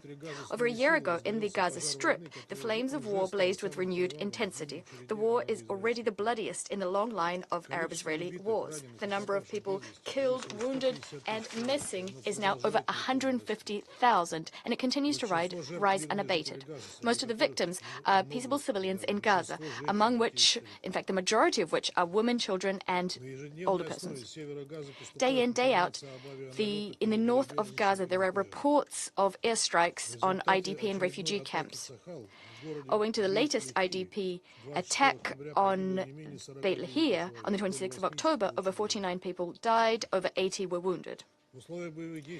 In the context of military hostilities and Israel's blockade on the enclave, a genuine humanitarian catastrophe is raging, with large-scale hunger, famine, outbreaks of infectious diseases, as well as total destruction of civilian infrastructure. The number of refugees and repeatedly displaced persons runs into the millions. The dire situation persists in the West Bank, including East Jerusalem. There are military raids by the Israeli army and clashes between locals and settlers, which are continuing. The number of detained Palestinians in the West Bank, starting from the 7th of October, has now exceeded 11,000 people. According to the president of the ICRC, Mejanis Polyanich, the Israeli military operation has completely changed the very nature of the conflict towards dehumanization and the stripping of the peaceable civilians of their human dignity. A hallmark of the crisis are direct threats and the use of force by Israel against the UN and its specialized agencies. During the year since the military operation began in the Strip, over 310 humanitarian workers were killed, including 231 UNRWA staff. This is the largest loss in the history of the United Nations. The agency itself, since it was founded in 1941, has been a unique body protecting the rights of and assisting Palestinians in the occupied Palestinian territory, the OPT, and in neighboring Arab countries. It is the backbone of the UN's humanitarian dimension in the region. A UN agency which has, for decades, was the main supplier of life-saving aid to Palestinians, not only in the Gaza Strip and in the West Bank, but also in Lebanon, Jordan, and Syria. Today, UNRWA is on the brink of being completely dismantled. As yesterday, the Knesset adopted bills banning UNRWA's work and revoking all of its staff's immunities. Since the active phase of Israel's campaign against UNRWA began, we've said on many occasions that the stoppage of its work would have the most corrosive of consequences for the region and for the entire UN system. It sets a serious precedent which undermines the foundations of the international multilateral system of cooperation. Before our very eyes, we're seeing a violation of the UN Charter, relevant UNGA resolutions, and the UN Convention on Privileges and Immunities. Israel has, in fact, single-handedly decided to cancel this specialized UN agency, which is not to its liking. On top of that, the precipitously deteriorating situation in the OPT and the financial crisis prompted by the US's refusal to provide funding to UNRWA, yesterday's decision taken in the Knesset risks definitively dismantling the agency and its work, something Israel has been seeking for decades. We support the Secretary General's statement according to which UNRWA is irreplaceable and that there is no alternative to it. Today, when in the Gaza Strip we're seeing horrific events take place, when Gazans are being shorn of the last lifeline they have, we all know the answer to the question, can the Israeli authorities take responsibility for providing aid to Palestinians in need? And do they want to? We know the answer. Over the last few weeks, we're seeing more and more comments from UN representatives about the fact that they have no plan B if UNRWA is forced to liquidate, to dismantle. Well, the likelihood that these laws won't be implemented are almost nil. Further actions can be called something else, not just Plan B. Yet continuing to support Gazans no matter what, protecting 13,000 UNRWA staff in the Gaza Strip is something the international community is duty-bound to do. Israel's attempts to wind down UNRWA in the OPT is at odds with Israel's obligations as the occupying power, as well as the undertakings it accepted when it acceded to the UN, including the implementation of UNGA Resolution 194 about the rights of Palestine refugees to return and compensation. Mr. President, as we've said on many occasions, last year's attacks by Hamas have no justification, nor can there be any justification for them. We condemn them and continue to do so. Having said that there is no justification for what followed, collective punishment we meted out on millions of peaceable Palestinians. And yet Israel didn't stop there. Today, with the silent endorsement of Washington, it continues to fuel full-scale regional confrontation. The spiral of violence has moved far beyond the confines of the OPT, destabilizing the situation in the Mediterranean and Red Seas. Since the end of September, West Jerusalem opened up a second front in Lebanon, announcing an offensive operation called Northern Arrows. The stated objective is undermining the military infrastructure of Hezbollah. We're getting many reports about civilians dying in mass, indiscriminate strikes on residential, densely populated neighborhoods in Beirut and other Lebanese cities. These are being conducted by the IDF. Among the dead and wounded are civilians and, of course, many journalists and media workers. workers. In the night between the 24th and 25th of October, the Israeli Air Force conducted a raid on the residential area of Hasbaya in southern Lebanon. As a result, 2 workers of Al Mayadeen TV station and Al Mana TV station operator died. Recently, Israelis attacked the offices of Al Mayadeen in Beirut. Losses among civilians and journalists are equated with civilians, they are civilians, are seen by West Jerusalem as collateral damage. Against this backdrop, we'd like to remind you that in southern Lebanon alone, according to preliminary figures, the number of journalists killed in last year runs into tens and dozens. Starting since the military operation in the Gaza Strip, roughly 140 media workers died in the line of duty. We cannot but conclude the fact that hunting journalists who are undermining West Jerusalem's monopoly over information about what's happening is something that Israel is doing deliberately. Given Israel's invasion of Lebanon, UNIFIL also came under attack. UNIFIL was deployed at the official behest of Beirut in accordance with Security Council decisions. The latest decision, UN Security Council Resolution 2749, was adopted unanimously in August of this year. Despite this fact, between the 10th and 17th of October 2024 alone, IDF attacked the Blue Helmet positions several times, including using tanks and weapons containing toxic substances. As a result, at least 20 people were hurt. We therefore share the assessments given by the UN. The frequency and the nature of such attacks attest to the fact that Israel is willfully trying to create threats to the life and security of peacekeepers, so as to force these peacekeepers to leave. Having said that, the Israeli leadership are demanding that peacekeepers exit, ignoring the fact that such a decision can only be taken by the Security Council, which determines the mandate and the modalities of UNIFIL's work, as well as by the Lebanese government as the host country hosting peacekeepers on its territory. Mr. President, the ongoing crisis in the OPT and in Lebanon has been a catalyst for a sharp flare-up in the widening confrontation on the brink of which now stand Jordan, Egypt, Iraq, Syria, and Yemen. The U.S.-Israeli tandem is trying very hard to drag Iran into this confrontation as well. The catastrophic consequences of such a scenario, catastrophic for the stability and security of the region at large, were discussed in detail yesterday in this chamber. We've said on many occasions that the root causes of repeated flashes of violence are the following: the fact that the Palestinian-Israeli conflict hasn't been settled as per UN Security Council and GA decisions. Since the very beginning, this unprecedented crisis, member states of the GA and the Security Council adopted several resolutions to de-escalate the violence in Gaza. Yet, all of these decisions remain dead letter to date. It's an open secret that to this day, these decisions cannot be implemented due to the position of just one state, the U.S. The U.S. is not only providing international diplomatic cover to Israel, it's also dutifully supplying Israel with weapons and intelligence. In parallel, Washington is paralyzing the work of the Council, not letting any decisions that would limit its Middle Eastern allies' free hand in any way. They're not letting such decisions pass. Instead, our U.S. colleagues are imposing on Security Council members their own ideas, which have not garnered support not even of the Israelis, although they're supposed to serve the Israelis' interests first and foremost. I'm referring to the so-called Biden plan for Gaza, which didn't work, as well as the initiative to introduce a ceasefire in Lebanon, which was rejected out of hand by Prime Minister Benjamin Netanyahu. Our U.S. colleagues must stop sabotaging new initiatives in the Council. As recent votes in the General Assembly show, this is what the overwhelming majority of UN member states expects of the U.S. Over 40 Palestinians dead, not a high enough figure to push Washington to work together with the rest of Security Council members? As we've seen for ourselves many times, any unilateral attempts to secure a truce between Israel and its neighbors without a just solution to the Palestinian question will not bring peace to the Middle East.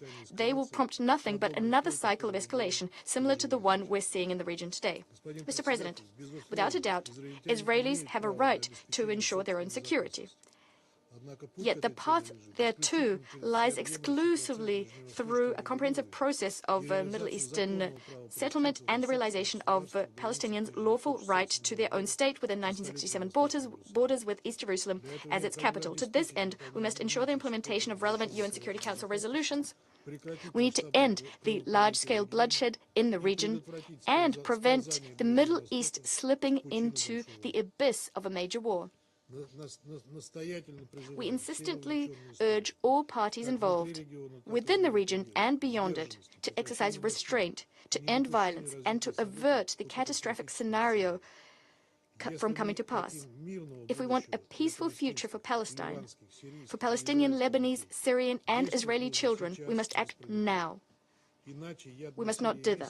Otherwise, the poison of violence and revenge will contaminate the region for many years to come, meaning that the region will continue moving from one crisis to the next. I thank you.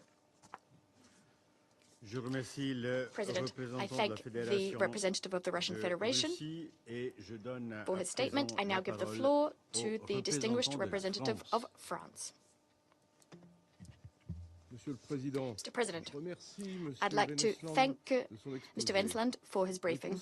The Security Council must take action so as to put an end to the regional escalation. In Gaza, there is an urgent need to achieve an immediate and permanent ceasefire. It's the only solution for stopping the humanitarian disaster. All hostages must be released without delay. France condemns Israel's strikes on civilian infrastructure. They are serious violations of the Geneva Conventions. We call on Israel to ensure the protection of all civilians and to lift any impediments to the delivery of aid.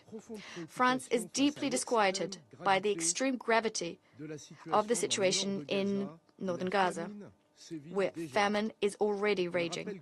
France would like to recall that any forced displacement is a serious violation of international law. France has incessantly condemned the terrorist attacks and the sexual violence committed by Hamas and other terrorist groups on the 7th of October 2023. We'd like to recall our unshakable commitment to Israel's security. Strikes were conducted by Israel on the 26th of October, targeting Iranian military sites. They were conducted in response to Iran's attack on Israel on the 1st of October. It's absolutely vital for all parties involved to abstain from any escalation or action that could exacerbate the extreme tension in the region.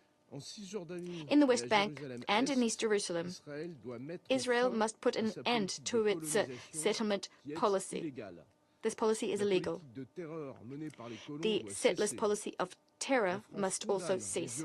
France condemns violations of the historic status quo at the holy sites in East Jerusalem, as well as provocations and unilateral measures in the West Bank. We support a Palestinian Authority that's undergone reform, that can shoulder its responsibilities throughout the Palestinian territories, including in the Gaza Strip. France will continue its efforts so as to implement the two-state solution. We will remain proactive, including here in the Security Council, working together with our partners. In Lebanon, yet again, an immediate ceasefire is required. There's an urgent need that we fully implement Resolution 1701 so as to achieve a long-term solution along the blue line, which would ensure respect for Israel's and Lebanon's security. At the behest of the President of the French Republic, France organized an international conference for supporting the people and the sovereignty of Lebanon. This happened on the 24th of October in Paris, together with the United Nations. Participating states heeded the call of the United Nations, pledging $1 billion in aid, including $100 million in humanitarian assistance and $200 million in support for the Lebanese security forces. France is committed to mobilizing 100 million euros and deploying 100 tons of humanitarian cargo. Mr. President, UNRWA is facing existential risks following yesterday's adoption by the Knesset of two laws. France calls on Israel not to criminalize the activities of UNRWA and to respect its international obligations vis-à-vis UNRWA and the United Nations. We'd like to reaffirm our support to UNRWA. I thank you. I thank the representative of France for his statement. I now give the floor to the representative of Japan. Thank you, Mr. President. I welcome your convening this important session of the Security Council. I thank Special Coordinator Wennesland for his sobering briefing. One destructive year has passed. Japan renewed its unequivocal and strong condemnation of the heinous terror attacks and hostage-taking by Hamas and others on October 7th last year. Since then, the Gaza's agony has been deepening. Tens of thousands of civilians have been killed and injured, and the population, including the hostages, are enduring unimaginable horrors. The longer the conflict in Gaza, the more innocent civilians victimized, the more hostages suffering and their lives in danger, the worse the humanitarian situation and the greater risks of the conflict spreading to the wider region. Therefore, Japan once again strongly demands the immediate ceasefire in Gaza and the release of all remaining hostages. We support Resolution 2735 and remain hopeful that the tireless diplomacy of the US, Egypt, and Qatar would achieve a breakthrough soon.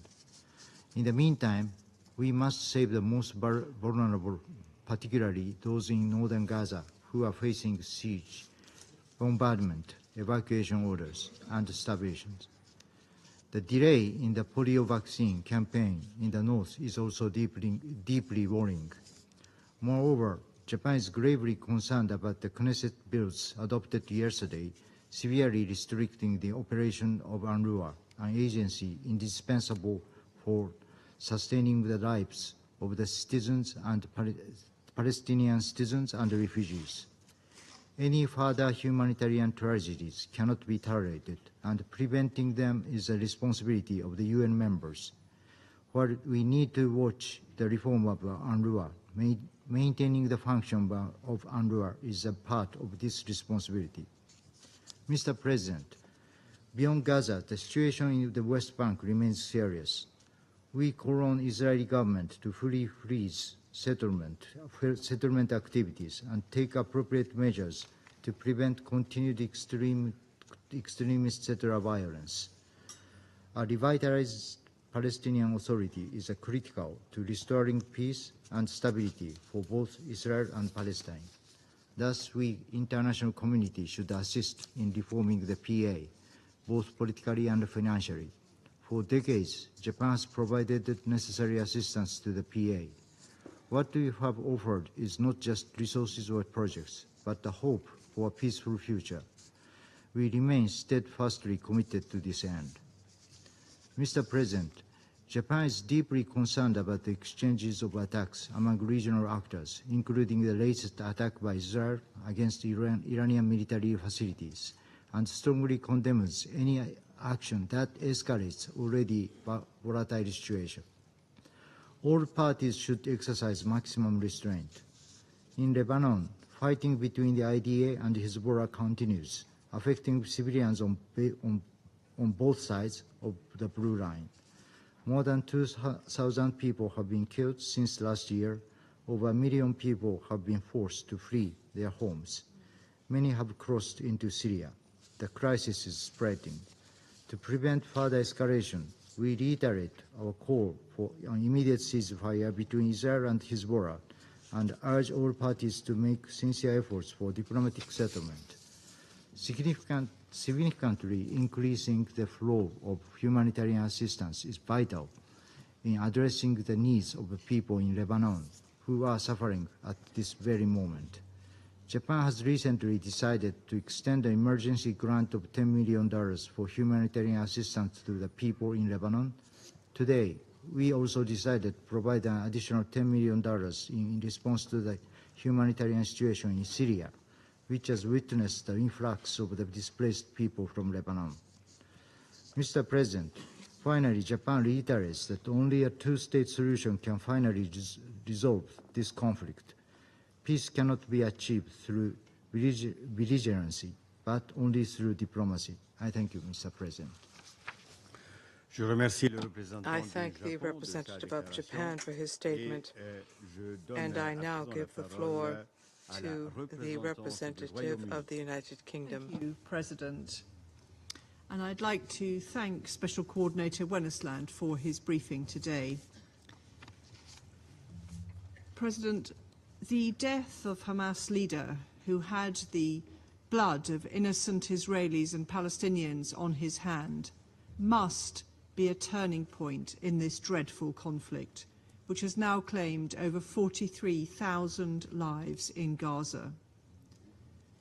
This is the time to urgently seize a ceasefire in Gaza and the immediate and unconditional release of all hostages who have suffered in inhumane conditions for over a year.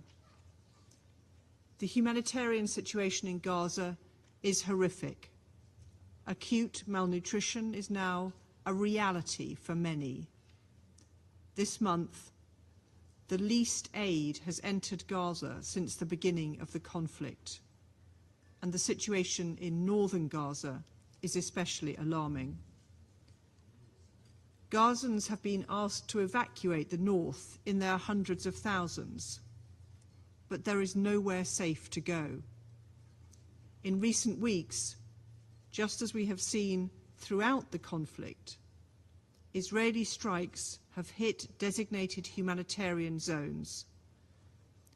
On Thursday, we saw again profoundly distressing scenes after an Israeli strike on Al-Shuhada, a school-turned-shelter in Nuseirat refugee camp, which killed at least 17 people, including 9 children. We remain very concerned, too, about the severe impacts of these strikes on civilian infrastructure, including healthcare facilities, which face critical shortages in medical supplies, food and water. Israel must comply fully with international humanitarian law. As my Prime Minister has said, the world will not tolerate any more excuses from Israel on humanitarian assistance. There is no justification for denying civilians access to essential supplies. The government of Israel must do more to protect civilians, civilian infrastructure, and allow aid to be delivered safely and at scale. Related to this, reports that UN agencies have had to postpone the rollout of the polio vaccine campaign in northern Gaza are deeply disturbing. Israeli authorities must allow aid workers to carry out this work safely and securely. We also unequivocally reject attempts to undermine or degrade UNRWA, which is the backbone of the humanitarian response in Gaza and a lifeline for hundreds of thousands of civilians there and in the wider region. The allegations against UNRWA staff earlier this year were fully investigated. There is no justification for cutting off ties with UNRWA. Israel must abide by its obligations and ensure UNRWA can continue its life-saving work. President, we reiterate that northern Gaza must not be cut off from the south. Palestinian civilians, including those evacuated from northern Gaza, must be permitted to return. There must be no forcible transfer of Gazans from or within Gaza, nor any reduction in the territory of the Gaza Strip. Civilians must be protected. In the West Bank, the level of illegal settlement expansion and settler violence is unprecedented. Israel must take action now to address this. President, a sustainable solution to this crisis cannot and will not be achieved through unilateral action. the international community and this Council have been clear and unified in our commitment to the two-state solution, which is the only viable path to a long-term peaceful solution. The Palestinian and Israeli people alike have a right to self-determination, safety and security, and we must all work together to provide a credible and irreversible pathway towards a two-state solution. I thank you. I thank the representative of the United Kingdom, and I now give the floor to the representative of Slovenia. Thank you, Mr. President. We welcome your presiding the Council today, demonstrating importance that Switzerland attaches to the responsibility of the Council towards the current tragic crisis in the Middle East. I also want to thank Special Coordinator Wennesland for his commitment and for his briefing today. Colleagues, Slovenia is horrified by the level of death, injury, destruction and suffering in North Gaza. We are shocked watching the most devastating bombardment of civilian population and civilian infrastructure since the Second World War. We are shocked by reports of severely maimed children left to die in Gaza because their transfer for treatment abroad was denied by Israel. We are shocked by information on health workers being detained and others being prevented from saving people's lives. Shocked by the fact that everything is lacking: food, life-saving health care, shelter. But first and foremost, we are shocked by the lack of humanity. We remind that collective punishment and starvation is prohibited as a method of warfare. We reject forced displacement. As violations continue, we repeat our call for full respect of international law, including international humanitarian and human rights law. We repeat our call on Israel to allow unimpeded access to United Nations and humanitarian organizations. We call for aid to be delivered at scale. Famine is at the doors of Gaza. Once famine is declared, it is already too late.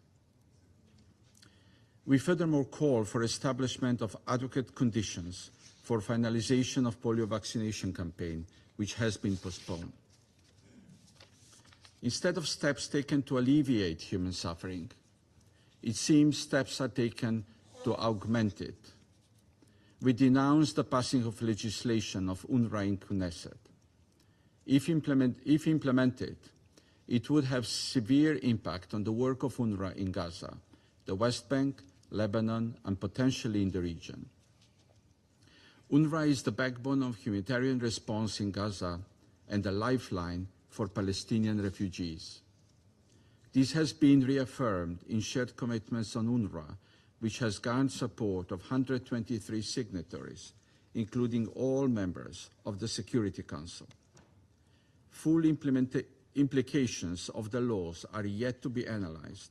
However, their implementation would, in our view, constitute a direct breach of Israel's obligations under international law and UN Charter. We are alarmed by the situation in the West Bank, including settlement policies, demolitions, and restrictions. The ICJ has been clear. The occupation is unlawful and it must end. We condemn settler violence, including in the context of the ongoing olive harvesting season.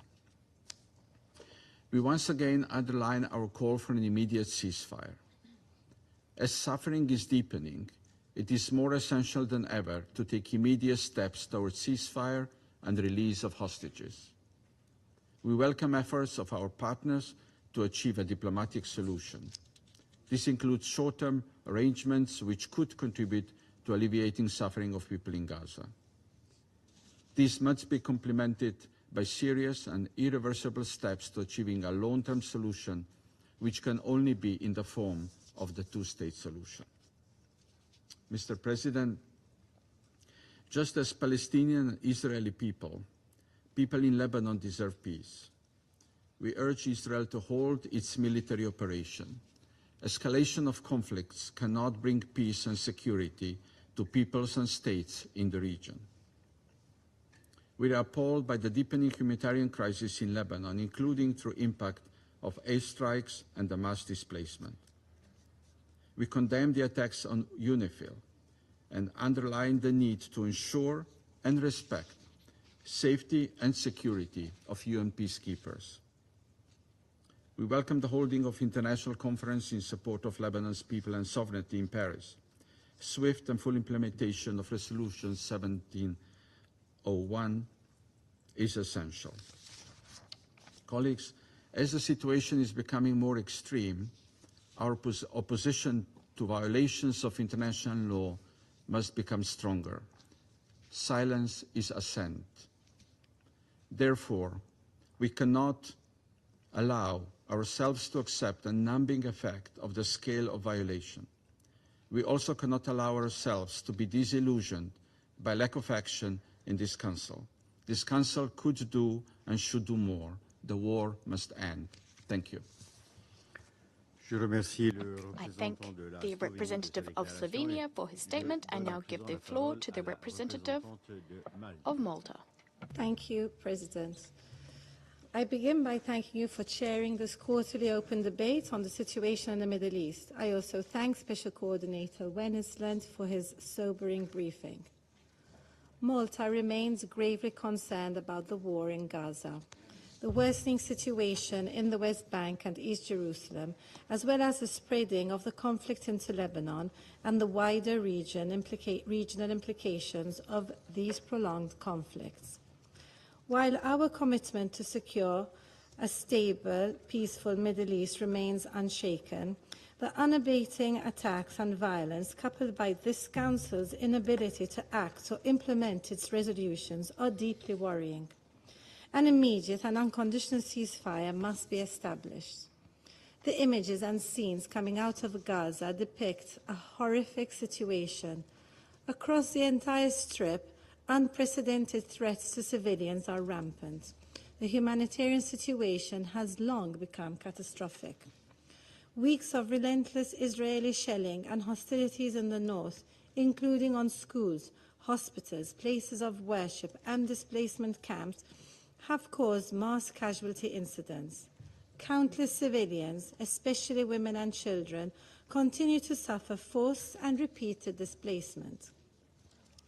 The cut-off of humanitarian aid is further compounding this situation.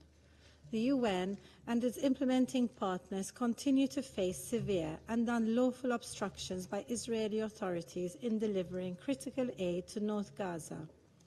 Most aid convoys are denied access on a daily basis. WFP has warned that the threat of famine is growing. Immediate and sustained humanitarian access across the Gaza Strip is desperately needed. We unequivocally condemn all actions that target civilians and civilian infrastructure. All parties must adhere to international law, including through the implementation of the ICJ's orders on provisional measures. We reiterate our condemnation of Hamas for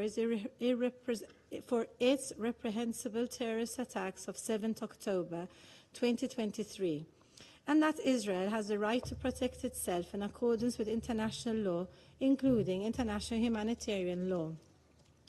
We similarly demand the immediate and unconditional release of all hostages held by Hamas and other armed groups, and condemn the continued indiscriminate rocket fire endangering civilian population centers in Israel.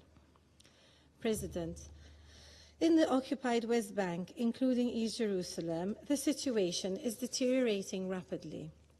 Israel's unilateral actions, including illegal settlement expansions, dispossession, arbitrary detainment, and continued raids in the West Bank, make life intolerable for Palestinians.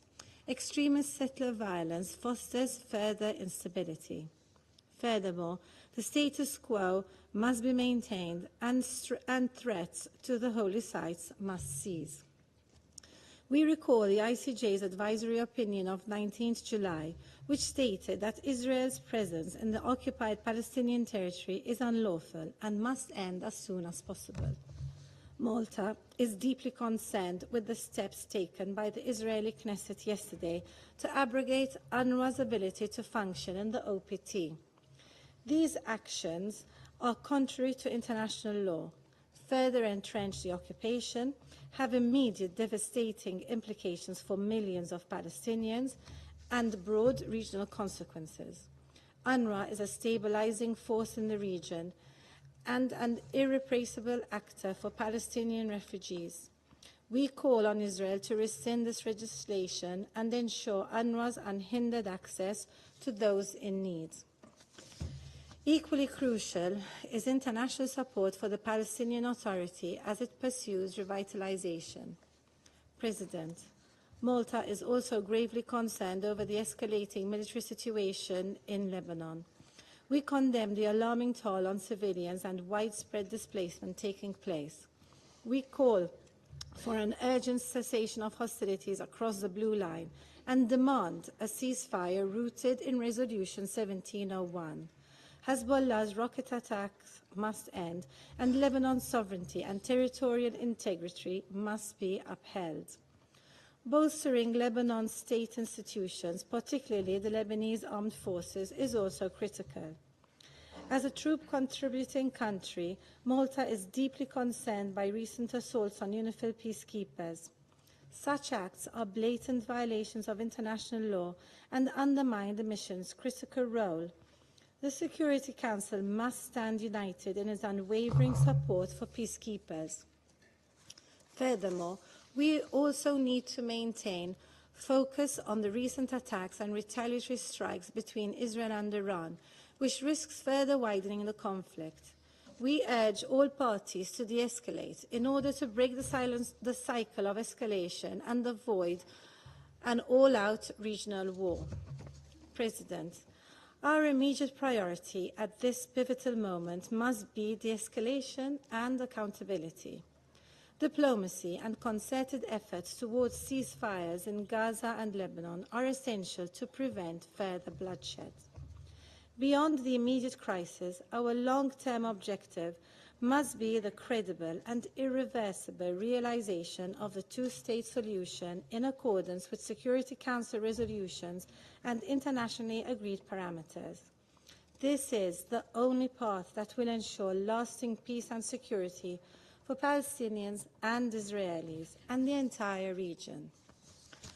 This Council has not only the tools, but also the responsibility to act decisively, and Malta stands ready to act. Let us not delay any further.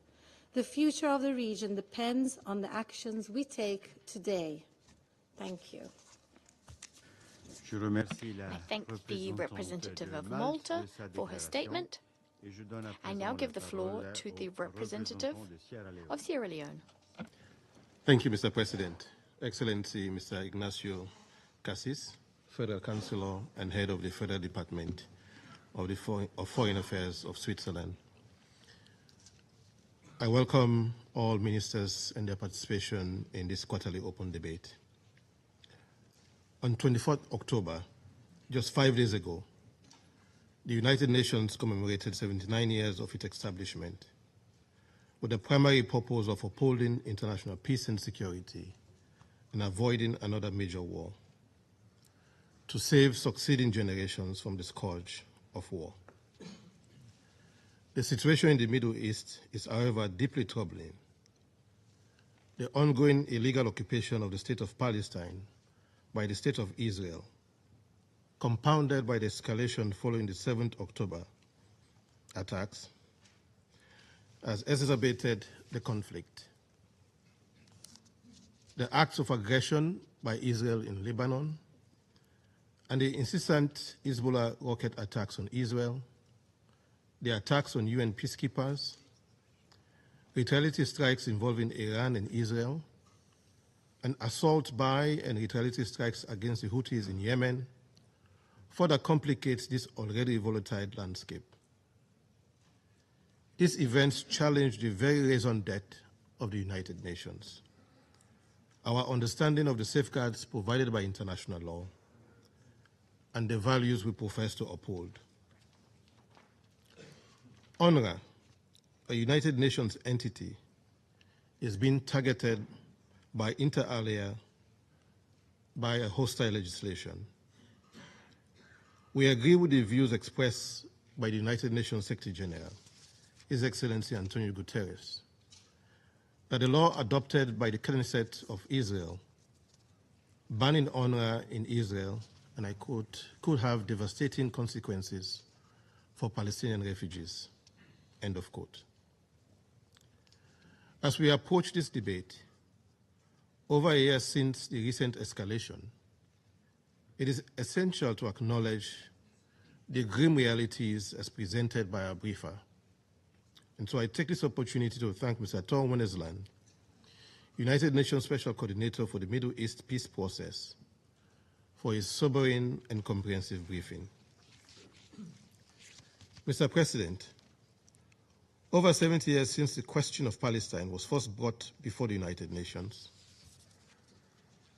we still bear the burden of delivering peace in the region by supporting a two-state solution that guarantees the independence of the Palestinian people and a safe and secure Israel and Palestine. After months of meetings and consultations, the UN Security Council must fulfill its obligation as the primary body responsible for maintaining international peace and security and ensure implementation of its resolutions 2712, 2720, 2728, and 2735. It must implement its resolutions to end the horrifying cycle of death and destruction for the people in Gaza and Greater Palestine, as well as start the important task of reconstruction and rebuilding of the State of Palestine. To achieve these very fundamental objectives, we must be bold in our engagements with the parties to the conflict and be unrelenting in demanding they uphold the principles espoused in the Charter of the United Nations and international law, including international humanitarian law, as well as the binding orders of the International Court of Justice, particularly the provisional measures ordered in the application of the Convention on the Prevention and Punishment of the Crime of Genocide in the Gaza Strip, South Africa versus Israel. For more than 12 months, we've repeated our unequivocal condemnation of the killings of civilians in Gaza, the occupied Palestinian territory, and in Israel. We must emphasize the staggering toll. Over 1,300 Israeli civilians killed, hostages taken, and over 43,000 civilians in Gaza killed, with over 100,000 more injured. This cannot be normalized. We have witnessed regrettably collective punishment, intentional targeting of civilians, denial of humanitarian aid, and the tragic killing of humanitarian workers and journalists. The use of civilians as human shield is a further violation that cannot go unaddressed. Such actions violate the core tenets of international humanitarian law. We have denounced the multiple displacement of civilians and the destruction of civilian infrastructure, including attacks on hospitals and medical facilities, the latest being the attack at Kamal Adwan Hospital in northern Gaza over the weekend. We also condemn the recent Beit Lahiwal killings, with a report rising death toll of over 93 Palestinians killed from the previous reported of 60. Every day, statistics provided by OCHA, UNRWA, and other humanitarian organizations point to serious violations of international humanitarian law and resolutions adopted by the Security Council and the General Assembly. While we note the complexity and deep-rooted nature of this conflict, we are of the view that achieving lasting peace and stability in the region will require adherence by the parties to the conflict to international law, including international humanitarian law, and other political and moral imperatives. With our ever-worsening humanitarian crisis, intensified military operations, and tens of thousands of civilian fatalities, Sierra Leone again calls for an immediate ceasefire in the Gaza Strip and the entire region, and the release of the remaining hostages held by Hamas. A ceasefire is the most practical way to move the process of engagement forward, especially the resuscitated engagement by Egypt, Qatar, and the United States, supported by Resolution 2735, and establish the conditions conducive for the foundation of lasting peace. A ceasefire will allow for unhindered supply of essential medical assistance and other humanitarian support, facilitate negotiations and diplomatic efforts to address the underlying issues, and pave the way for post-conflict reconstruction. Without a ceasefire, this cruel cycle of indiscriminate attacks on civilians, repeated evacuation orders, displacement, and humanitarian restrictions will continue. An immediate ceasefire will rescue the 1.8 million people across the Gaza Strip experiencing high levels of acute food insecurity, classified as IPC Phase 3, including the 133,000 people facing catastrophic food insecurity and an estimated 60,000 cases of acute malnutrition among children as young as 6-month-old from starvation and death, as outlined in the recent IPC Global Initiative Special Snapshot. It will also protect the humanitarian personnel serving under difficult circumstances, with their safety and well-being under continuous threat. Mr. President, as has already been emphasized by the briefer and other council members, swift and bold political will and good faith efforts are required by all parties to the conflict in Gaza and other parts of the region to bring an end to the fighting and ongoing destruction. This is my delegation's ultimate request in today's quarterly debate, and we stand ready to support all efforts initiated by this Council to secure the freedom of the Israeli hostages and to actualize the long-awaited desire of the civilian population in Gaza, on the occupied Palestinian territory, as well as in Israel, for genuine peace, genuine independence, and peaceful coexistence. I thank you. I thank the representative of Sierra Leone for his statement. I'd now like to give the floor to the representative of China. President, I thank you for presiding over this meeting. I would also like to thank Special Coordinator Wennesland for the briefing. Today, the Council is again considering the situation in the Middle East. What is unfolding before our eyes is that Gaza and the Middle East as a whole is experiencing worsening situation, elusive peace prospects, and a looming all-out war. The Council should act immediately on the pressing issues with a view to promoting ceasefire, saving lives, and restoring peace. I wish to stress the following points. First, an immediate and permanent ceasefire is the prerequisite for saving lives and preventing further deterioration of the situation. There is no justification for any delay in ceasefire. The United States has announced that it will reinvigorate ceasefire negotiations. We hope that the negotiations will not fall into the weird cycle of walking on the spot, as we saw in the past several months, nor will they become a pretext for prolonging and expanding the fighting. The relevant diplomatic efforts should not be used as an excuse to obstruct the Council's action. We support the Council in using all the options in its toolbox and take further actions towards a ceasefire. Second, Gaza has been bombarded into a living hell, and northern Gaza is turning into the hell of the hell. Supplies have been cut off, relief operations denied. Civilians in Jabalia camp evacuated at gunpoint. And patients and doctors at Kamal Adwan Hospital subjected to inhumane treatment. The bottom line of the international humanitarian law has been trampled upon time and again. This is a blot on the conscience of humanity and should not be tolerated at all. Israel must comply with its obligations under the international humanitarian law. No double standards should be allowed in this regard. Third, UNRWA has been providing relief in accordance with the General Assembly mandate. It is the backbone of humanitarian assistance in Gaza. The Israeli Knesset, in total disregard of the strong opposition of the international community, passed 2 bills in an attempt to restrict and close UNRWA. China expresses strong condemnation.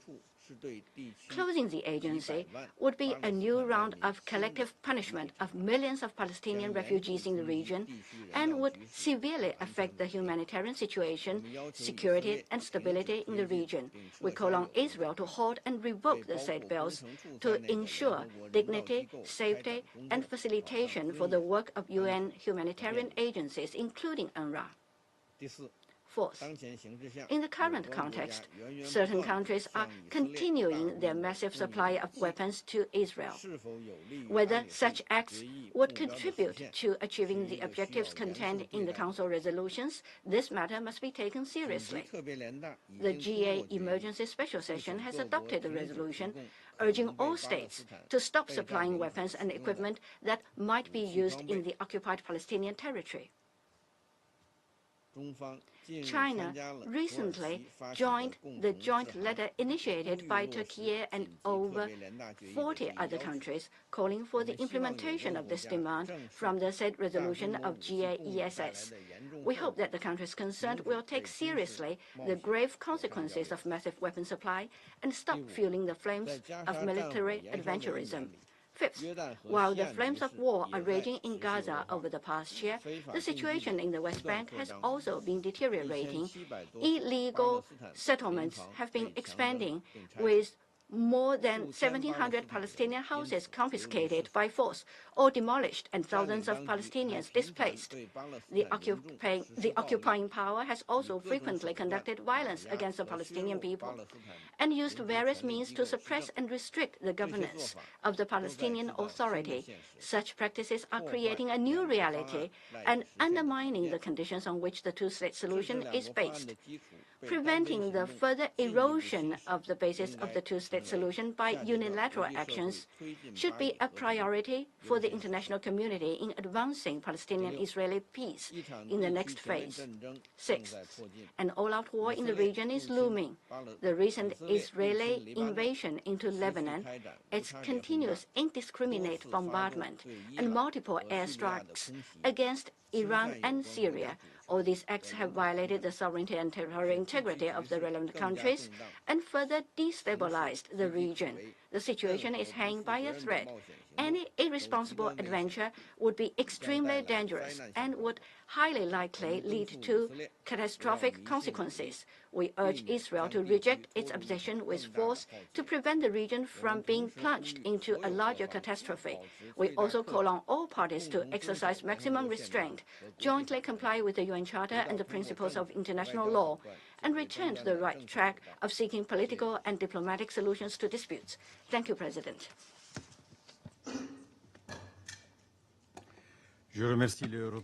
I thank the representative of China for that statement. I now give the floor to the representative of Mozambique.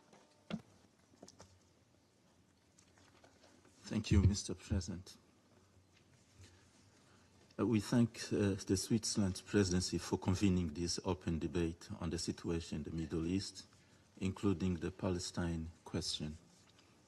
We also extend our appreciation to Mr. Wennesland, Special Coordinator for the Middle East Peace Process, for his insights on the current situation on the ground. Mr. President, as just described by the Special Coordinator, the humanitarian situation in Gaza and in the occupied Palestinian territories has reached catastrophic proportion and continues deteriorating. The relentless escalation of violence, particularly targeting innocent populations and civilian infrastructure, stands in stark violation of international humanitarian law and demands our immediate attention. This unprecedented crisis necessitates a unified and decisive action from the Security Council to address both the immediate emergency in Gaza and its broader regional implications. In this connection, it is urgent and imperative that the Security Council expeditiously explore viable alternatives to address this crisis, including strengthening existing resolution through more robust and enforceable measures to guarantee immediate and unhindered humanitarian access to Gaza. Lives are at stake. The resolution of this crisis fundamentally requires the committed engagement and decisive intervention of key Security Council members, recognizing that the stability in the Middle East is vital for regional as well as global security and development. Mr. President, we must acknowledge that the 4 previously adopted resolutions pertaining to Gaza have yet to achieve full implementation. This Council maintains the capacity to formulate more effective approaches to secure an immediate and permanent ceasefire, address the humanitarian crisis, and facilitate the release of all hostages. This endeavor demands renewed commitment and innovative strategies from the international community and this Council. Furthermore, we note with grave concern the recent legislative action by the Israel Knesset banning the United Nations Relief and Works Agency from operating within Israel and occupied territories. This decision, which has drawn widespread international criticism, severely impedes the delivery of essential humanitarian aid to Palestinian refugees. It is paramount that all humanitarian actors, including the United Nations agencies and NGOs, be afforded the necessary access and security to fulfill their mandates in accordance with international humanitarian law and human rights principles. The Security Council must transcend mere expression of concern and implement decisive action.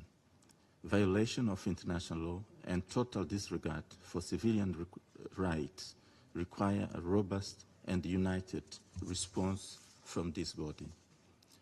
Action is essential to safeguard human life and uphold justice. The gravity of the situation demands immediate attention.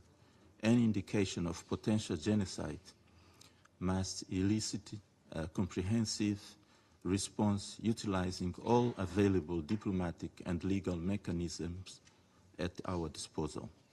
The preservation of human life and dignity must remain our foremost priority.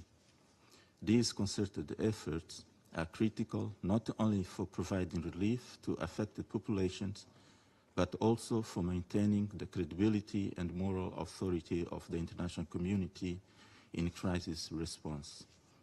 Mr. President, the Palestine question persists as a fundamental issue affecting diplomatic relations and the strategic interests in the Middle East. Its resolution is key to lasting regional stability and peace. In this regard, we reaffirm our consistent and unwavering commitment to the vision of the two-state solution, envisioning Israel and Palestine coexisting peacefully within recognized borders in full accordance with international law and relevant United Nations resolution. I thank you, Mr. President. I thank the representative of Mozambique for his statement. I now give the floor to the representative of Ecuador. Thank you, Mr. President. I'm grateful to Special Coordinator Wennesland for the report he's given us this morning. I also acknowledge the presence of ministers of state who are with us today in this room, including the Minister for Foreign Affairs of Brazil, a country which has presided over this council when the new spiral of violence in the region began. For the members of the council This Council, which has spoken out frequently on this issue, these quarterly open debates are an excellent opportunity for listening to the views of other members of the United Nations, and for that reason I will attempt to be quite brief. More than a year has gone by since the terrorist attacks carried out by Hamas took place on the 7th of October 2023. Ecuador continues to condemn these attacks unequivocally.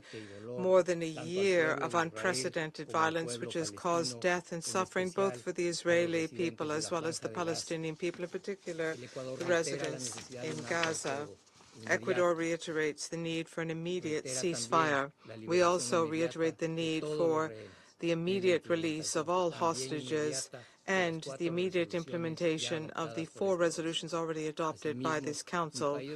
At the same time, my country recalls that all parties must comply with their obligations pursuant to international law, including international humanitarian law and international human rights law.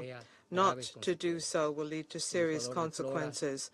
Ecuador deplores all attacks against civilians and critical infrastructure as well as civilian goods. We also condemn all violence and hostilities against civilians.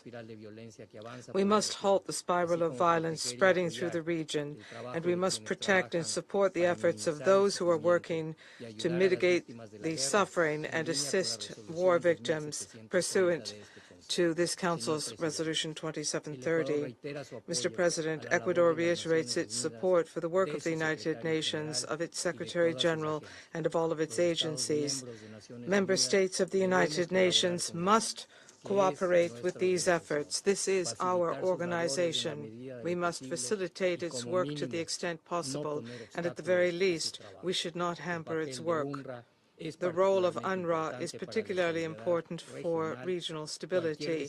Any decision or action impacting its work is of concern. My country has reiterated these views on a number of occasions. We have always done so with a desire to contribute in good faith to resolving this conflict and to acting constructively, attempting to build bridges and not to exacerbate differences between the parties. Mr. President, thousands of dead and suffering for entire generations. This is proof that the Palestinian question will not be resolved through weapons and violence. Ultimately, the decision must be peaceful, negotiated, and just for the parties, with the existence of 2 states, Palestine and Israel, on the basis of the 1967 borders and relevant resolutions. We must move forward on this path. Thank you very much. I thank the representative of Ecuador for his statement.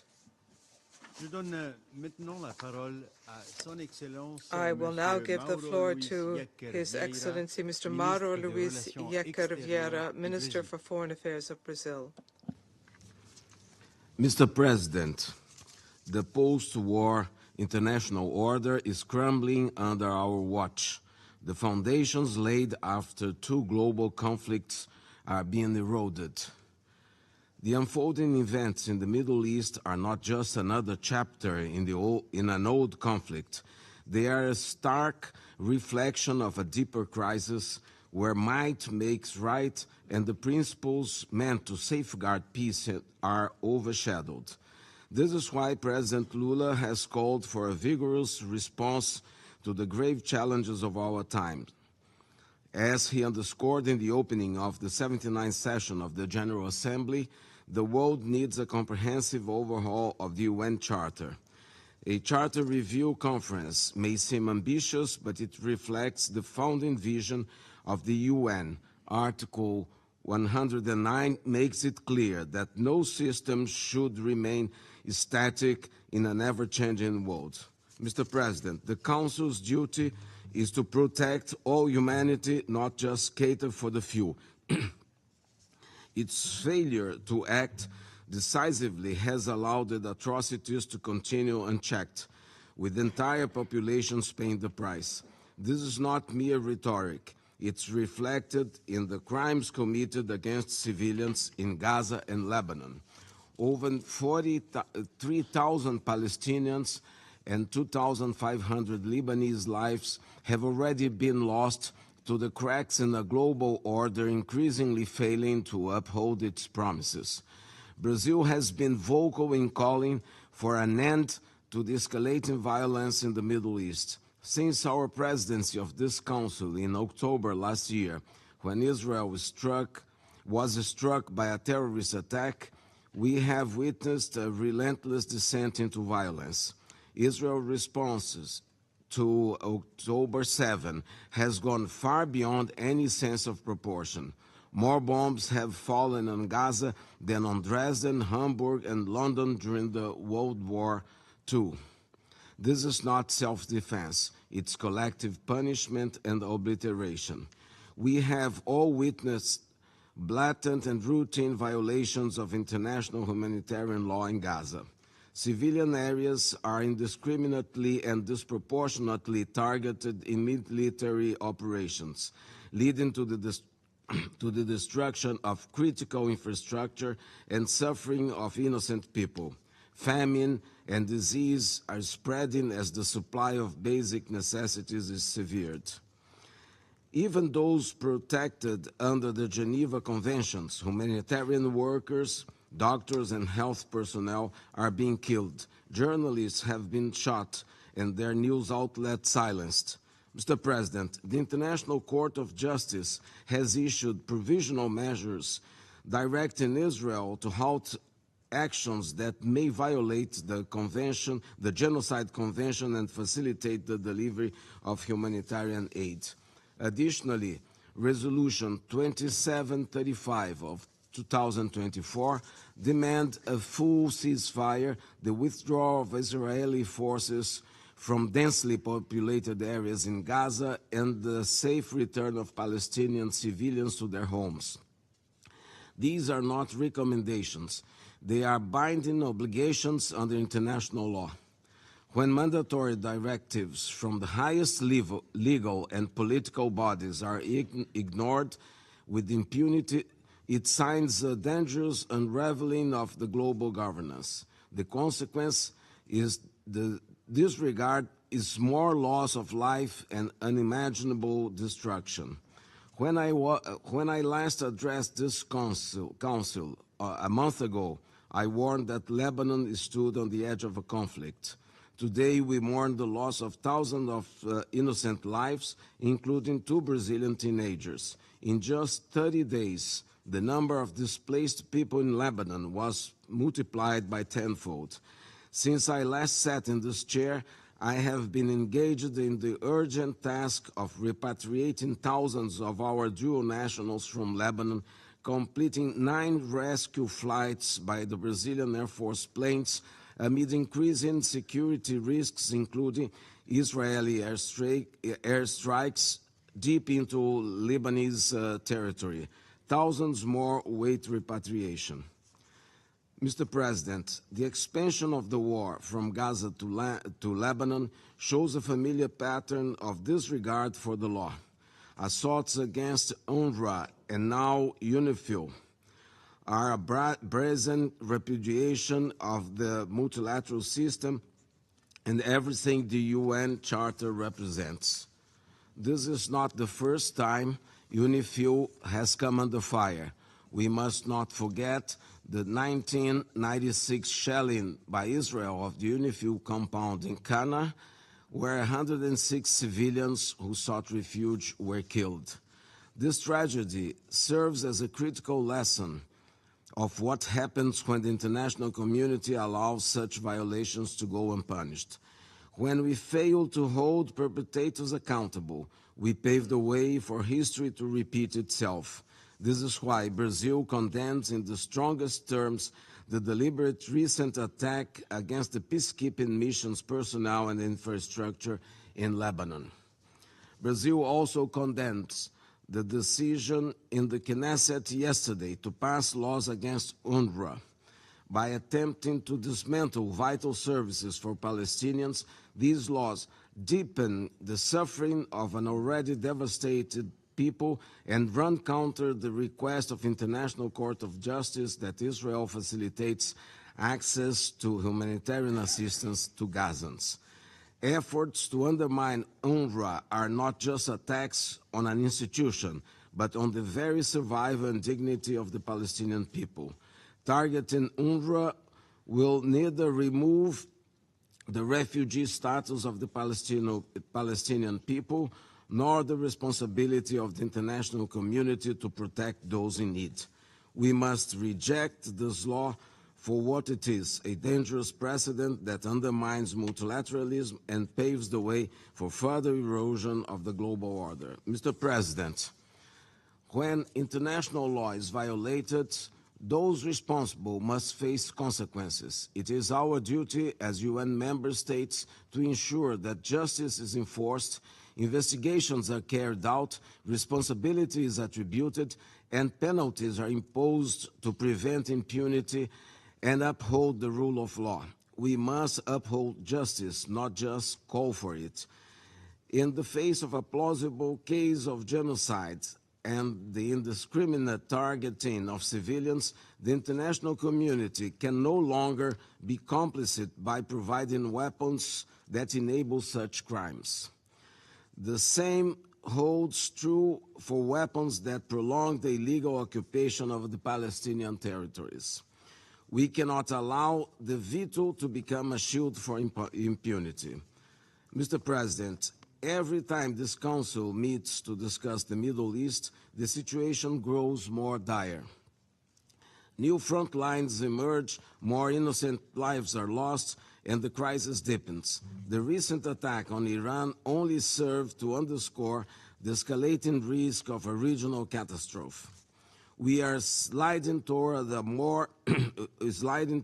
a world where future generations inherit nothing but a legacy of endless conflict and suffering. How many more innocent lives will be counted the next time we convene?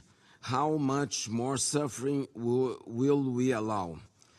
War will not bring peace to the Middle East. Peace will come through a decisive commitment to diplomacy rooted in justice and respect for international law.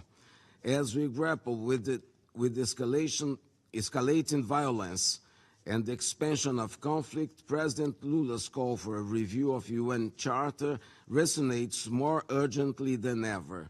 We owe it to the future generations to ensure that this body has the strength and mandate to uphold justice, protect humanity, and secure lasting peace. It is time to take the bold steps needed to make peace not just an aspiration, but a reality for all. I thank you, Mr. President. Je remercie Son Excellence, Monsieur Vieira. I thank His Excellency, Mr. Vieira, for his statement, and I will now give the floor to His Excellency, Mr. Bruno Rodriguez Parilla, Minister for Foreign Affairs of Cuba. Mr. President, distinguished Minister, we endorse the statements by Uganda on behalf of the non-aligned movement, of Mauritania on behalf of the Arab Group, of Cameroon on behalf of the Organization of Islamic Conference, and of Senegal as chair of the Committee on the Exercise of the Inalienable Rights of the Palestinian People. It is inconceivable that after more than a year, the Security Council has not put an end to the genocide being committed against the Palestinian people. More than 43,000 Palestinians have been killed.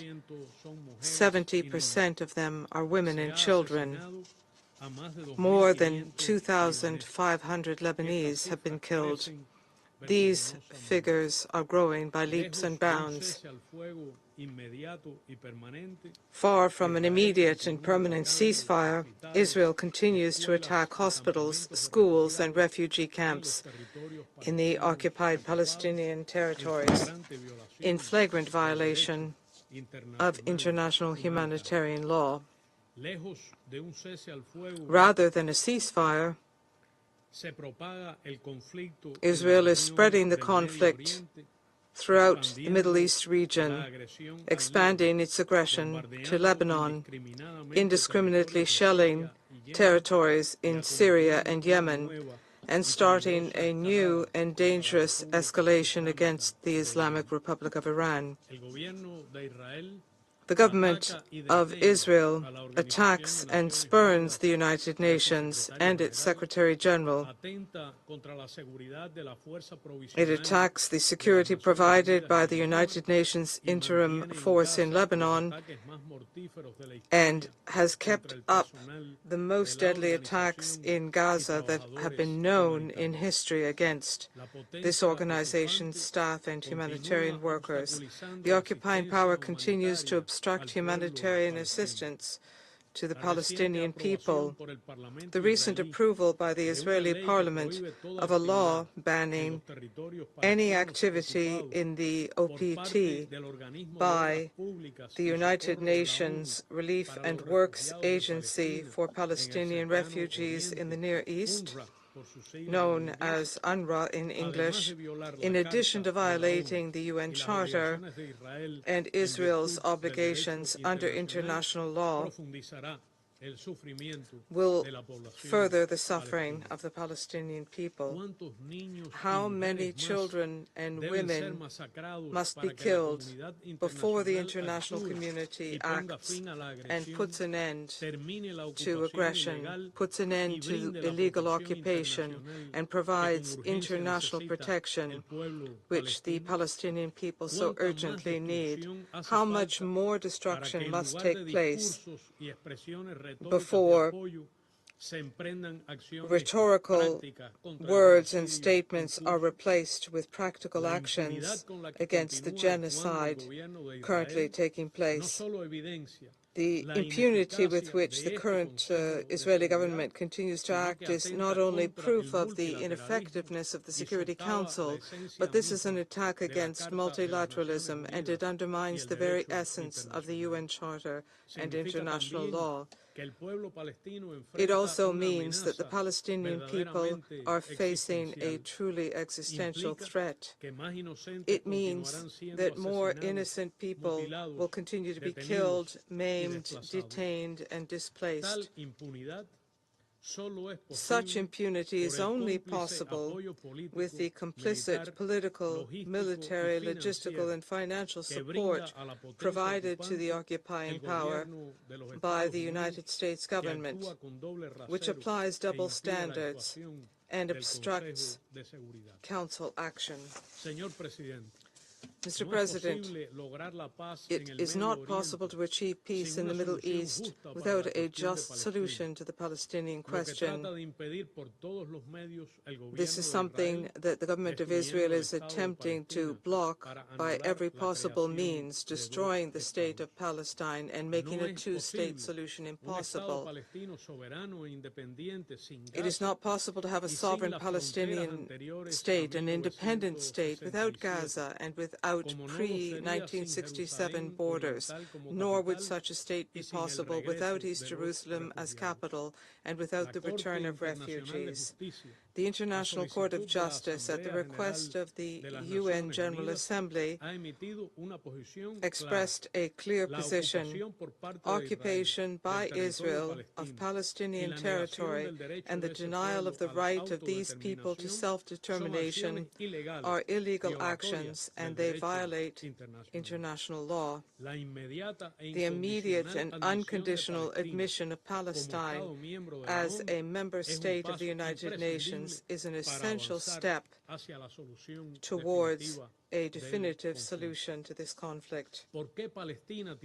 Why does Palestine have to continue to wait before becoming a full-fledged member of the United Nations when Israel did so 75 years ago, pursuant to a resolution in which the two-state solution prevailed.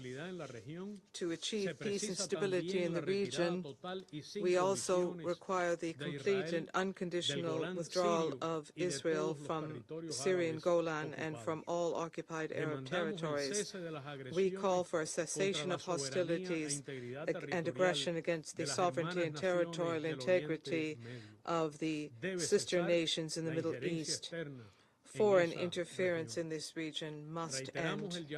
We reiterate our appeal for an immediate and unconditional end to the arbitrary and illegal unilateral coercive measures imposed by the United States against sovereign countries in the Middle East.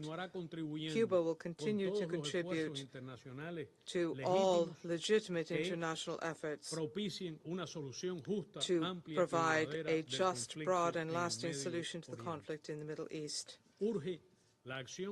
We call for united action by all peoples and governments of the world to halt the aggressions by the Israeli government. Every moment of passivity will cost new innocent lives, greater suffering and destruction. Cuba will never be indifferent in the face of injustice. The Palestinian cause and the cause of sister nations of the region can always count on our strong solidarity and support. Thank you. I thank His Excellency Mr. Rodriguez Parilla for his statement, and I now give the floor to the representative of Lebanon. Mr. President, we thank Switzerland for organizing this open debate on the situation in the Middle East. And we welcome the participation of His Excellency, the Foreign Minister of Switzerland, Mr. Ignacio Cassis, and we thank Mr. Tor Wennesland for his briefing. Mr. President, over a year has passed since the events of October 7. The fighting continues. This circle of killing, destruction, and displacement has been expanded. Your august council has not been able to impose a ceasefire in Gaza. The act of aggression has expanded and is now including Lebanon. They are bombing Lebanon with the worst, most lethal and destructive types of weapons. Our children, our women, our paramedics are being targeted with bunker buster bombs, vacuum bombs, and explosive drones. The number of those killed is in the thousands. The international community remains silent, perhaps desensitized by the thousands killed in Gaza. It is no longer moved by the bloodshed or the images of body parts. The credibility of the United Nations and your Council is on the line. All your resolutions on the Middle East are still not implemented. Mr. President, the humanitarian situation is difficult. It is catastrophic. Over 1.4 million Lebanese people over the past few weeks have become internally displaced, fleeing, bombing, killing, and destruction. The Israeli killing machine spared no one. Overnight, families have lost their normal life, their homes, their memories, their hopes. They have fled to shelters, seeking security and safety. Israel was able to rob them of their homes, their memories, and their hopes, but they cannot take away their will for life and resistance. This killing machine that has killed children, women, and the elderly recently targeted journalists, paramedics, and medical personnel. They're targeting hospitals. They're targeting cultural and historic sites such as Baalbek and Tyre. With blind hatred, they're bombing history and international civilization and heritage. These acts can only be described as crimes against humanity and war crimes. in a desperate attempt from Israel to kill the solution. It targeted deliberately locations of UNIFIL and the Lebanese army. Israel is trying to destroy Resolution 1701, to invade the land and to evacuate locations of UNIFIL and the army to facilitate this invasion. Mr. President, we would like to thank France and the French President for organizing Paris Conference to support Lebanon and Lebanon's sovereignty on the 24th of October. We also thank all the countries that participated and all the countries and international organizations that contributed. The needs are immense and the challenges are many, and the reality is bitter. Lebanon has endured a great burden of displacement and cannot confront internal displacement by itself. We are relying on the assistance of everyone.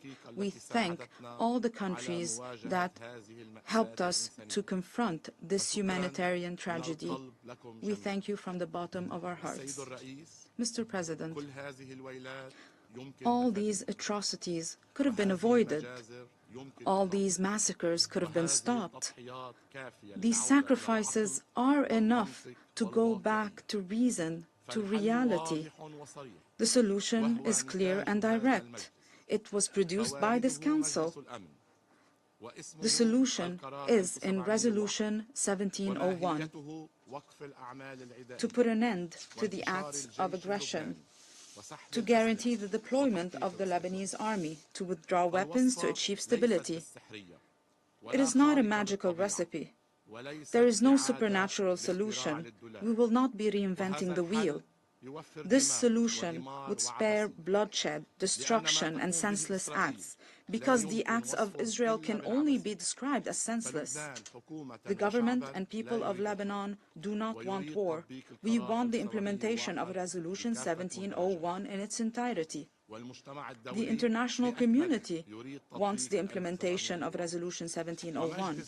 The Security Council wants the implementation of Resolution 1701. The mediators are present around this table. They have been providing solutions for the past 13 months. However, on the other side, we have one party that do not wish for a solution, that wants to sacrifice additional lives, wants to go on with the war for only one reason, for personal agendas and ambitions. If they wanted to give precedence to the interest of their people, they would have ended the war immediately, would have spared bloodshed, and would have implemented the solution. Mr. President, Lebanon emphasizes the need to implement Security Council Resolution 1701 in its entirety. The Lebanese Foreign Minister provided steps for the implementation process. 1. The withdrawal of Israel of all Lebanese territory occupied during its last aggression, and to go back to its side of the border, according to the Truth Agreement of 1949. 2. Enhancing the deployment of the Lebanese army south of the Litani River and along the southern border, so that there is no weapon outside the approval of the government of Lebanon, and there is no authority outside the authority of the government of Lebanon, according to Resolution 1701. 3. Make sure IDPs return to their homes and their villages. 4. To resume indirect negotiations that are currently on hold under the auspices of the United Nations and the participation of one or more international mediators to resolve pending points according to Resolution 1701. 5. To start a serious negotiation process with a specific timeline to return the Sheba Farms and Kfar Shuba Hills to Lebanon and Point B1 in Ras Al Naqoura, to rebuild what was destroyed, to reform agricultural land that was polluted with white phosphorus, to remove any remnants of the aggression against Lebanon, so that we can provide a decent life to the citizens of the south of Lebanon, and finally provide financial and technical assistance to enhance the capacity of the Lebanese state. whether in its civil or military institutions. Mr. President, the United Nations and its agencies during the past 80 years have put in place principles and conventions to regulate and organize international relations.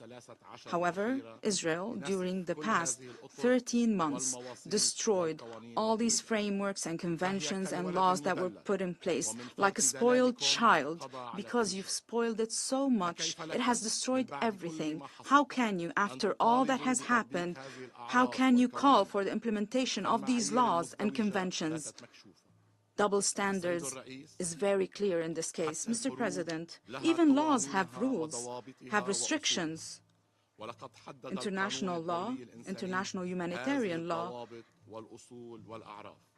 has detailed these restrictions, these rules. However, Israel, unfortunately, continues to ignore the principles of international humanitarian law and the law of war.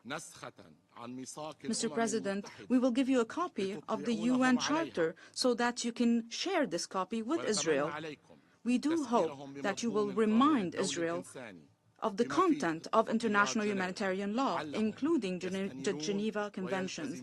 Maybe then they will respect these conventions. In conclusion, it is our legitimate right to respond to what was said in the previous session, and therefore we say to everyone, our natural position is behind the plate of the Lebanese Republic. We will defend our country and the rights of our people, and we will defend the Lebanese flag and our trees. I thank you.